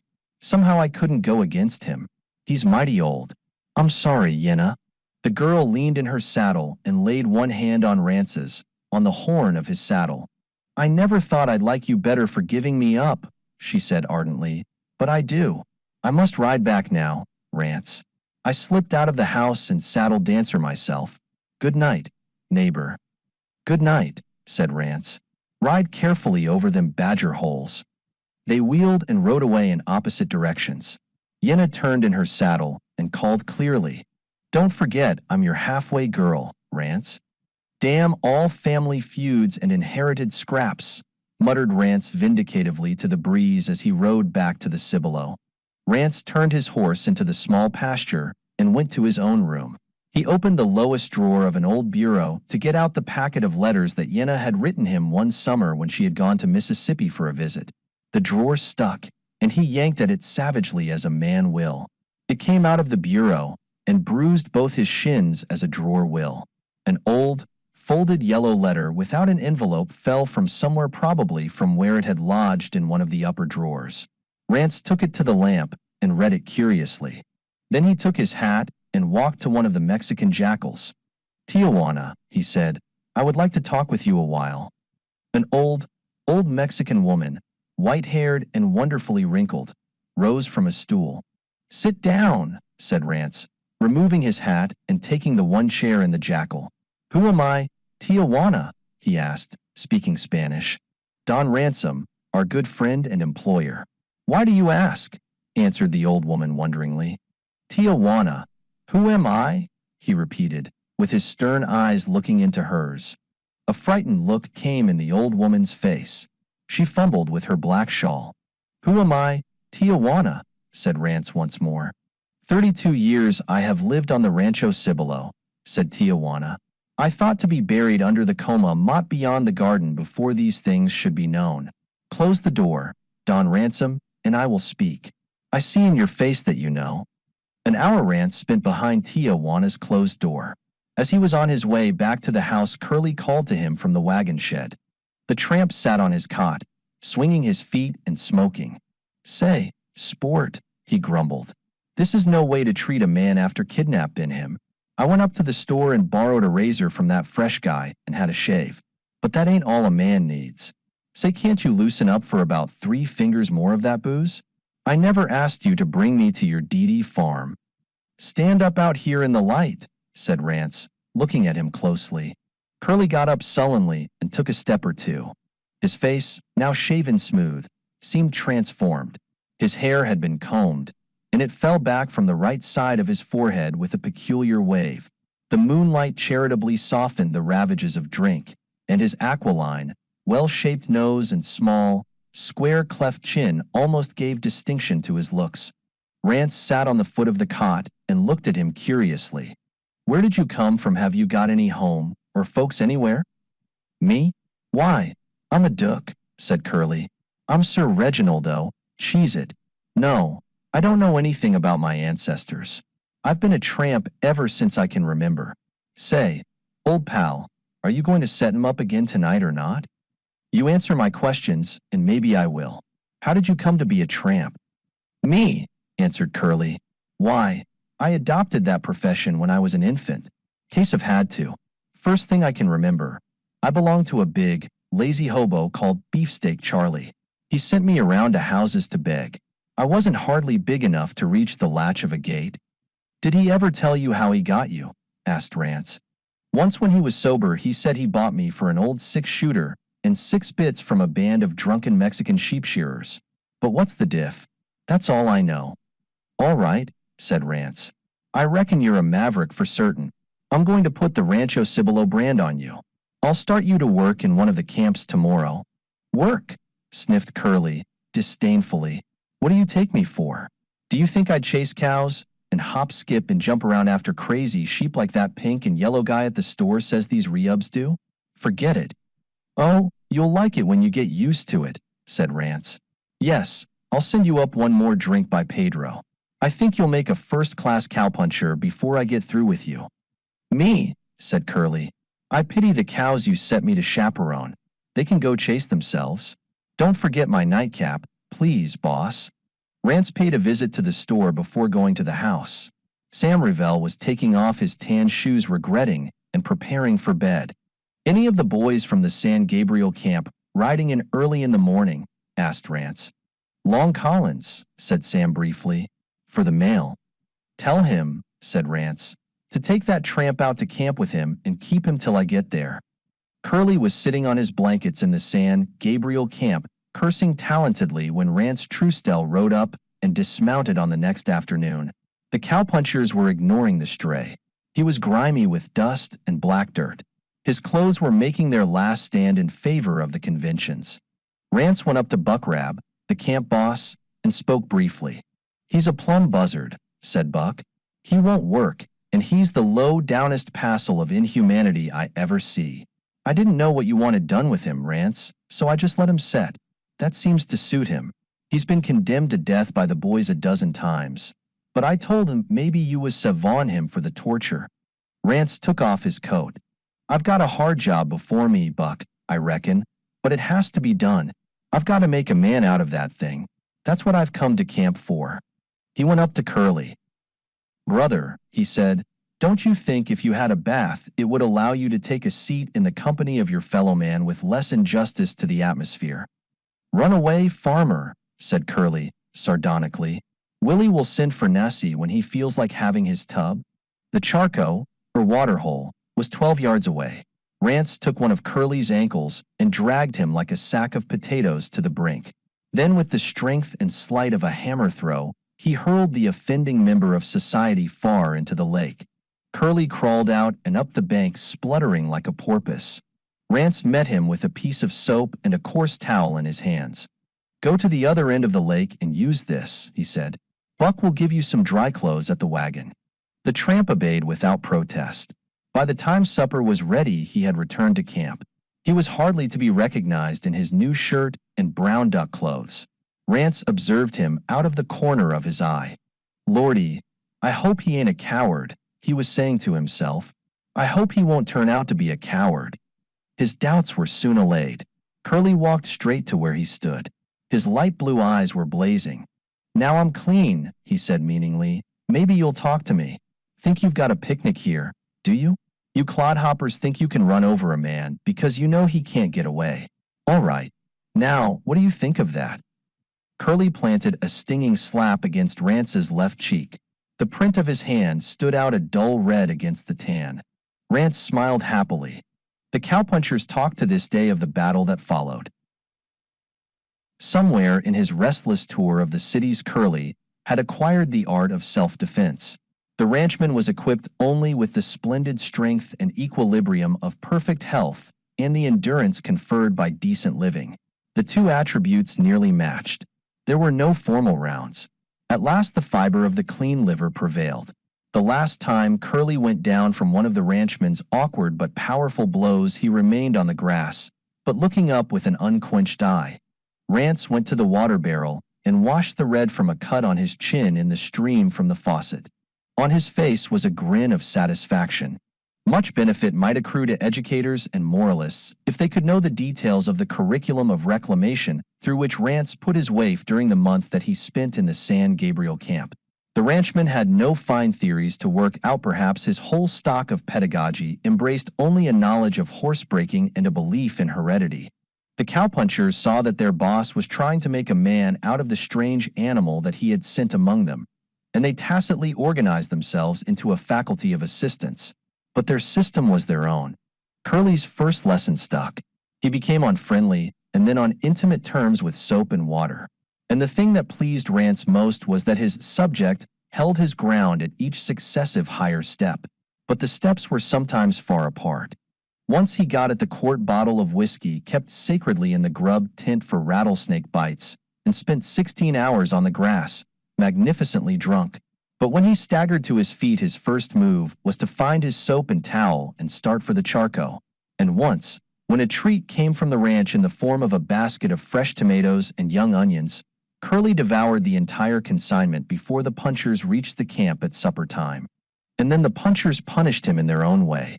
For 3 days they did not speak to him, except to reply to his own questions or remarks. And they spoke with absolute and unfailing politeness. They played tricks on one another. They pounded one another hurtfully and affectionately. They heaped upon one another's heads friendly curses and obloquy, but they were polite to Curly. He saw it, and it stung him as much as Rance hoped it would. Then came a night that brought a cold, wet norther. Wilson, the youngest of the outfit, had lain in camp 2 days, ill with fever. When Joe got up at daylight to begin breakfast, he found Curly sitting asleep against a wheel of the grub wagon with only a saddle blanket around him, while Curly's blankets were stretched over Wilson to protect him from the rain and wind. 3 nights after that, Curly rolled himself in his blanket and went asleep. Then the other punchers rose up softly and began to make preparations. Rance saw Long Collins tie a rope to the horn of a saddle. Others were getting out their 6-shooters. "Boys," said Rance, "I'm much obliged. I was hoping you would, but I didn't like to ask." Half a dozen 6-shooters began to pop. Awful yells rent the air. Long Collins galloped wildly across Curly's bed, dragging the saddle after him. That was merely their way of gently awaking their victim. Then they hazed him for an hour, carefully and ridiculously, after the code of cow camps. Whenever he uttered protest, they held him stretched over a roll of blankets and thrashed him woefully with a pair of leather leggings. And all this meant that Curly had won his spurs, that he was receiving the puncher's accolade. Never more would they be polite to him, but he would be their pardner and stirrup brother, foot to foot. When the fooling was ended, all hands made a raid on Joe's big coffee pot by the fire for a Java nightcap. Rance watched the new knight carefully to see if he understood and was worthy. Curly limped with his cup of coffee to a log and sat upon it. Long Collins followed and sat by his side. Buck Rab went and sat at the other. Curly grinned. And then Rance furnished Curly with mounts and saddle and equipment and turned him over to Buck Rab, instructing him to finish the job. 3 weeks later, Rance rode from the ranch into Rab's camp, which was then in Snake Valley. The boys were saddling for the day's ride. He sought out Long Collins among them. "How about that bronco?" he asked. Long Collins grinned. "Reach out your hand, Rance Truesdell," he said, "and you'll touch him. And you can shake his end too, if you like, for he's plumb white and there's none better in no camp."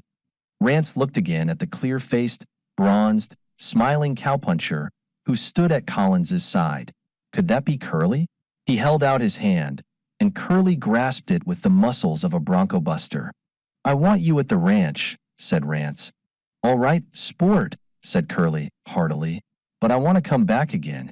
Say, pal, this is a dandy farm, and I don't want any better fun than hustling cows with this bunch of guys.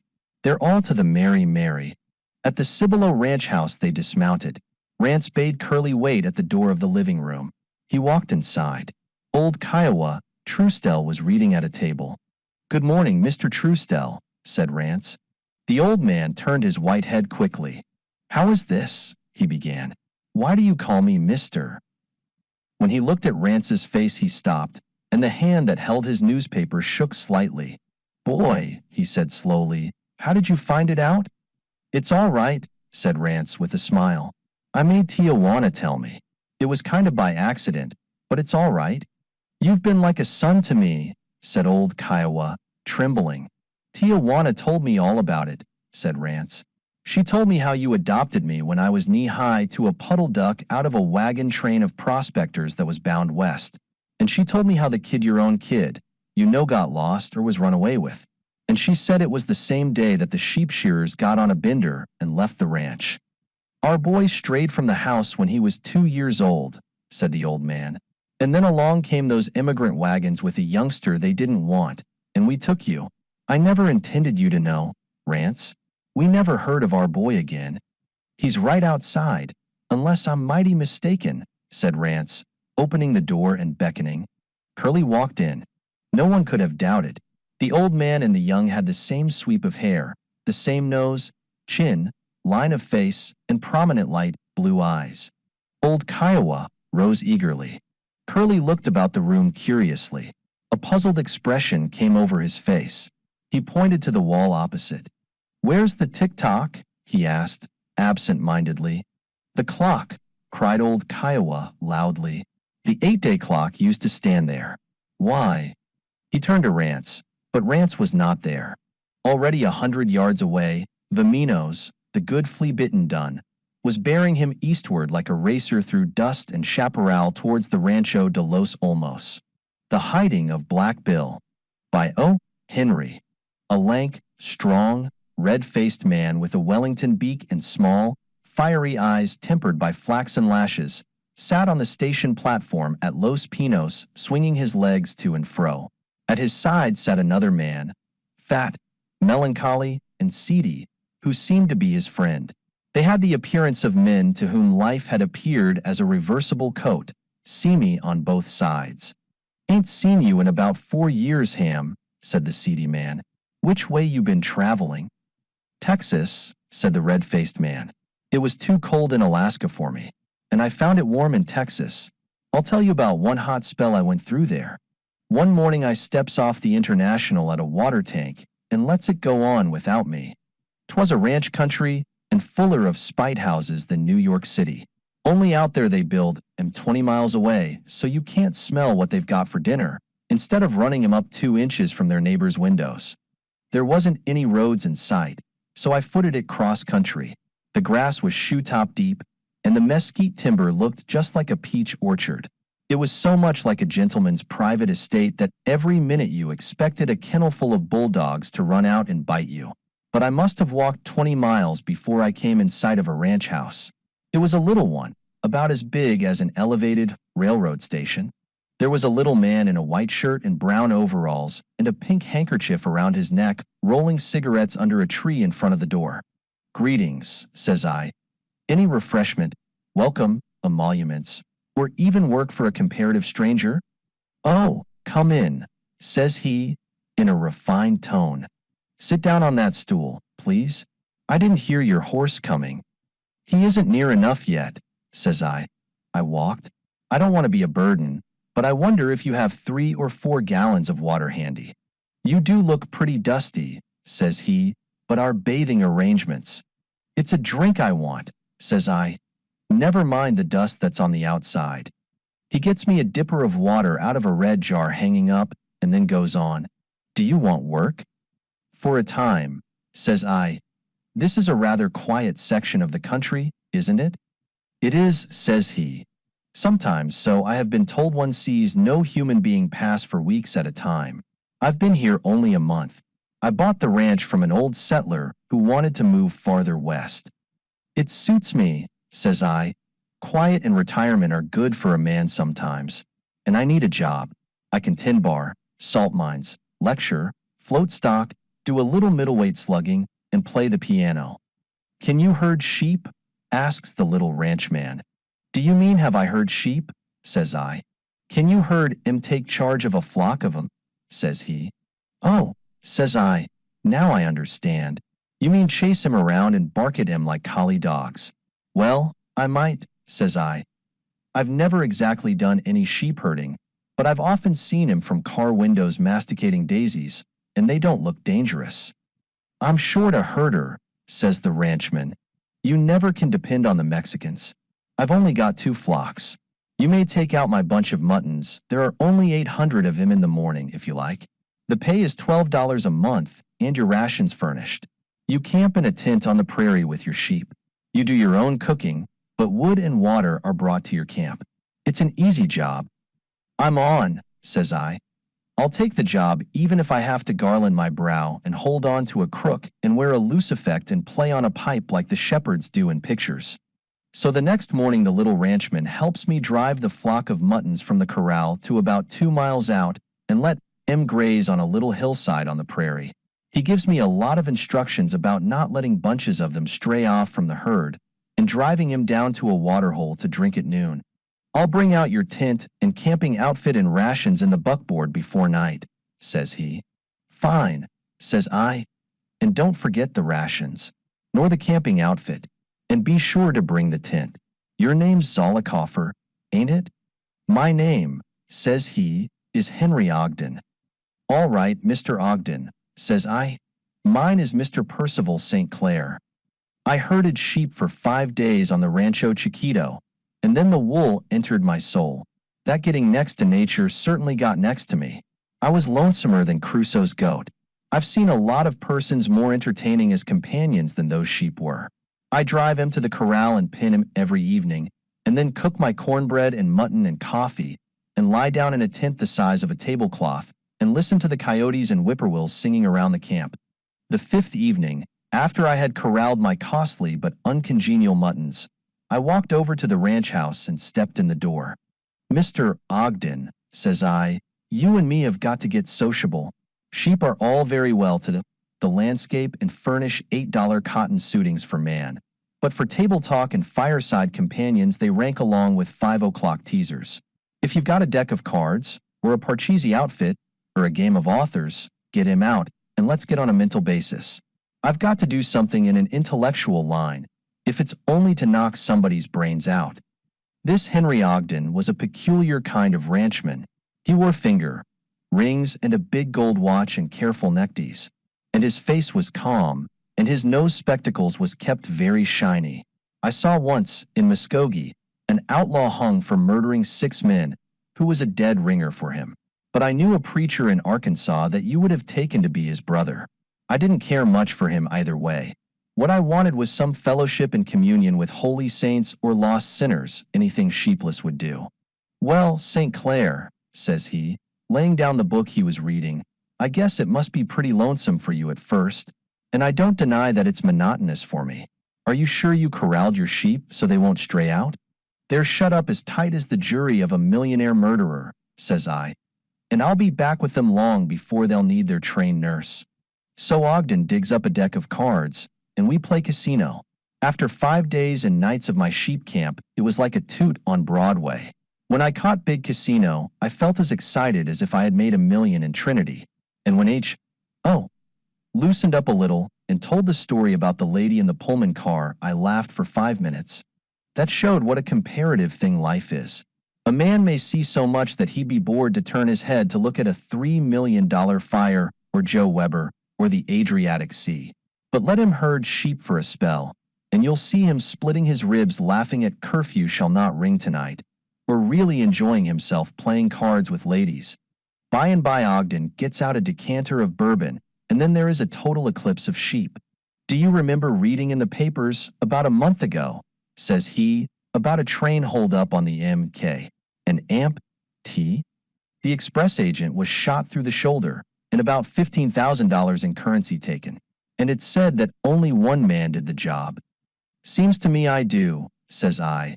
But such things happen so often they don't linger long in the human Texas mind. Did they overtake, overhaul, seize, or lay hands upon the despoiler? He escaped, says Ogden. And I was just reading in a paper today that the officers have tracked him down into this part of the country. It seems the bills the robber got were all the first issue of currency to the Second National Bank of Espinosa City, and so they followed the trail where they've been spent, and it leads this way. Ogden pours out some more bourbon and shoves me the bottle. I imagine, says I, after ingurgitating another modicum of the royal booze, that it wouldn't be at all a disingenuous idea for a train robber to run down into this part of the country to hide for a spell. A sheep ranch, now, says I, would be the finest kind of a place. Who'd ever expect to find such a desperate character among these song, birds and muttons and wild flowers? And, by the way, says I, kind of looking Ogden over, was there any description mentioned of this single-handed terror? Was his lineaments, or height, and thickness, or teeth fillings, or style of habiliments set forth in print? Why, no, says Ogden. They say nobody got a good sight of him because he wore a mask, but they know it was a train robber called Black Bill, because he always works alone, and because he dropped a handkerchief in the express car that had his name on it. All right, says I. I approve of Black Bill's retreat to the sheep ranges. I guess they won't find him. There's $1,000 reward for his capture, says Ogden. I don't need that kind of money, says I, looking Mr. Sheepman straight in the eye.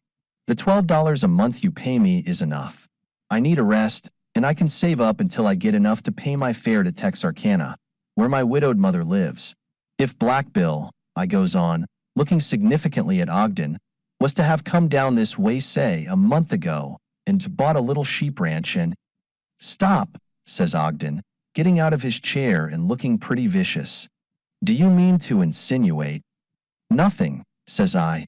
No insinuations. I'm stating a hypodermical case. I say, if Black Bill had come down here and bought a sheep ranch and hired me to Little Boy Blue him and treated me square and friendly, as you've done, he'd never have anything to fear from me.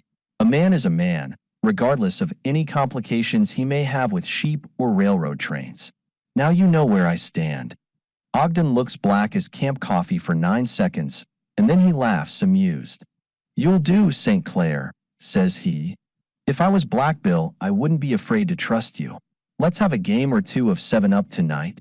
That is, if you don't mind playing with a train robber. I've told you, says I, my oral sentiments, and there's no strings to 'em. While I was shuffling after the first hand, I asks Ogden, as if the idea was a kind of a casualty, where he was from. Oh, says he, from the Mississippi Valley. That's a nice little place, says I. I've often stopped over there. But didn't you find the sheets a little damp and the food poor? Now, I hail, says I, from the Pacific Slope. Ever put up there? Too drafty, says Ogden. But if you've ever in the Middle West, just mention my name, and you'll get foot warmers and drip coffee. Well, says I wasn't exactly fishing for your private telephone number and the middle name of your aunt that carried off the Cumberland Presbyterian minister. It don't matter. I just want you to know you are safe in the hands of your shepherd. Now, don't play hearts on spades, and don't get nervous. Still harping, says Ogden, laughing again. Don't you suppose that if I was Black Bill and thought you suspected me, I'd put a Winchester bullet into you and stop my nervousness, if I had any? Not any, says I. A man who's got the nerve to hold up a train single-handed wouldn't do a trick like that. I've knocked about enough to know that them are the kind of men who put a value on a friend. Not that I can claim being a friend of yours, Mr. Ogden, says I, being only your sheep herder, but under more expeditious circumstances we might have been. Forget the sheep temporarily, I beg, says Ogden, and cut for deal. About 4 days afterward, while my muttons was nooning on the water, whole and eye deep in the interstices of making a pot of coffee, up rides softly on the grass a mysterious person in the garb of the being he wished to represent. He was dressed somewhere between a Kansas City detective, Buffalo Bill, and the town dog catcher of Baton Rouge. His chin and eye wasn't molded on fighting lines, so I knew he was only a scout. Herdin' sheep, he asks me. Well, says I, to a man of your evident gumptional endowments, I wouldn't have the nerve to state that I am engaged in decorating old bronzes or oiling bicycle sprockets. You don't talk or look like a sheep herder to me, says he. But you talk like what you look like to me, says I. And then he asks me who I was working for, and I shows him Rancho Chiquito, 2 miles away, in the shadow of a low hill, and he tells me he's a deputy sheriff. There's a train robber called Black Bill supposed to be somewhere in these parts, says the scout. He's been traced as far as San Antonio and maybe farther. Have you seen or heard of any strangers around here during the past month? I have not, says I, except a report of one over at the Mexican quarters of Loomis Ranch on the Frio. What do you know about him? Asks the deputy. He's 3 days old, says I. What kind of a looking man is the man you work for? He asks. Does old George Ramey own this place yet? He's run sheep here for the last 10 years, but never had no success. The old man has sold out and gone west, I tells him. Another sheep fancier bought him out about a month ago. What kind of a looking man is he? Asks the deputy again. Oh, says I, a big, fat kind of a Dutchman with long whiskers and blue specs. I don't think he knows a sheep from a ground squirrel. I guess old George soaked him pretty well on the deal, says I. After indulging himself in a lot more non-communicative information and 2/3 of my dinner, the deputy rides away. That night, I mentions the matter to Ogden. They're drawing the tendrils of the octopus around Black Bill, says I, and then I told him about the deputy sheriff and how I described him to the deputy and what the deputy said about the matter. Oh, well, says Ogden, let's don't borrow any of Black Bill's troubles. We've a few of our own. Get the bourbon out of the cupboard and we'll drink to his health, Les, says he, with his little cackling laugh. You're prejudiced against train robbers. I'll drink, says I, to any man who's a friend to a friend. And I believe that Black Bill, I goes on, would be that. So here's to Black Bill, and may he have good luck. And both of us drank. About 2 weeks later comes shearing time. The sheep had to be driven up to the ranch, and a lot of frowsy-headed Mexicans would snip the fur off of them with back-action scissors. So the afternoon before the barbers were to come, I hustled my underdone muttons over the hill, across the dell, down by the winding brook, and up to the ranch house, where I pinned him in a corral and bade him my nightly adieus. I went from there to the ranch house. I find H. Ogden, Esquire, lying asleep on his little cot bed. I guess he had been overcome by anti-insomnia or diswakefulness, or some of the diseases peculiar to the sheep business. His mouth and vest were open, and he breathed like a second-hand bicycle pump. I looked at him and gave vent to just a few musings. Imperial Caesar, says I, asleep in such a way, might shut his mouth and keep the wind away. A man asleep is certainly a sight to make angels weep. What good is all his brain, muscle, backing, nerve, influence, and family connections? He's at the mercy of his enemies, and more so of his friends. And he's about as beautiful as a cab horse leaning against the Metropolitan Opera House at 12:30 a.m. dreaming of the plains of Arabia. Now, a woman asleep you regard as different. No matter how she looks, you know it's better for all hands for her to be that way. Well, I took a drink of bourbon and one for Ogden, and started in to be comfortable while he was taking his nap. He had some books on his table on indigenous subjects, such as Japan and drainage and physical culture, and some tobacco, which seemed more to the point. After I'd smoked a few and listened to the sartorial breathing of H.O., I happened to look out the window toward the shearing pens, where there was a kind of a road coming up from a kind of a road across a kind of a creek farther away. I saw 5 men riding up to the house. All of them carried guns across their saddles, and among them was the deputy that had talked to me at my camp. They rode up careful, in open formation, with their guns ready. I set apart with my eye the one I opinionated to be the boss muckraker of this law and order cavalry. Good evening, gents, says I. Won't you light and tie your horses? The boss rides up close and swings his gun over till the opening in it seems to cover my whole front elevation. Don't you move your hands none, says he, till you and me indulge in an adequate amount of necessary conversation. I will not, says I. I am no deaf-mute, and therefore will not have to disobey your injunctions in replying. We are on the lookout, says he, for Black Bill, the man that held up the Katy for $15,000 in May. We are searching the ranches and everybody on him. What is your name, and what do you do on this ranch? Captain, says I, Percival St. Clair is my occupation, and my name is sheepherder. I've got my flock of veals, no, muttons pinned here tonight.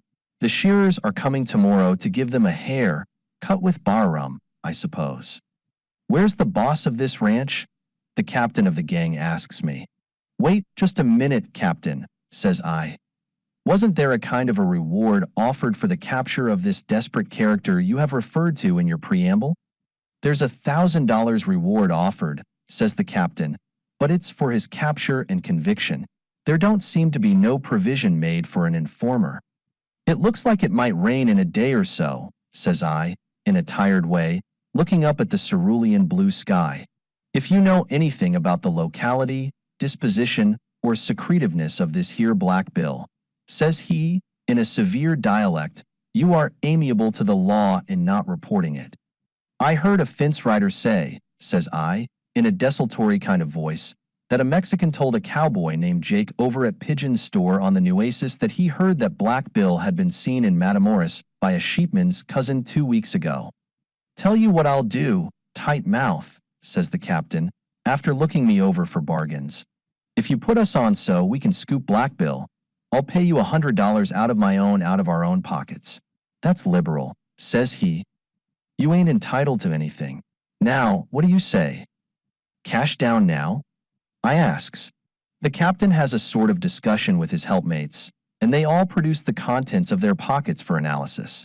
Out of the general results, they figured up $102.30 in cash and $31 worth of plug tobacco. Come nearer, Capitan Mio, says I, and listen. He so did.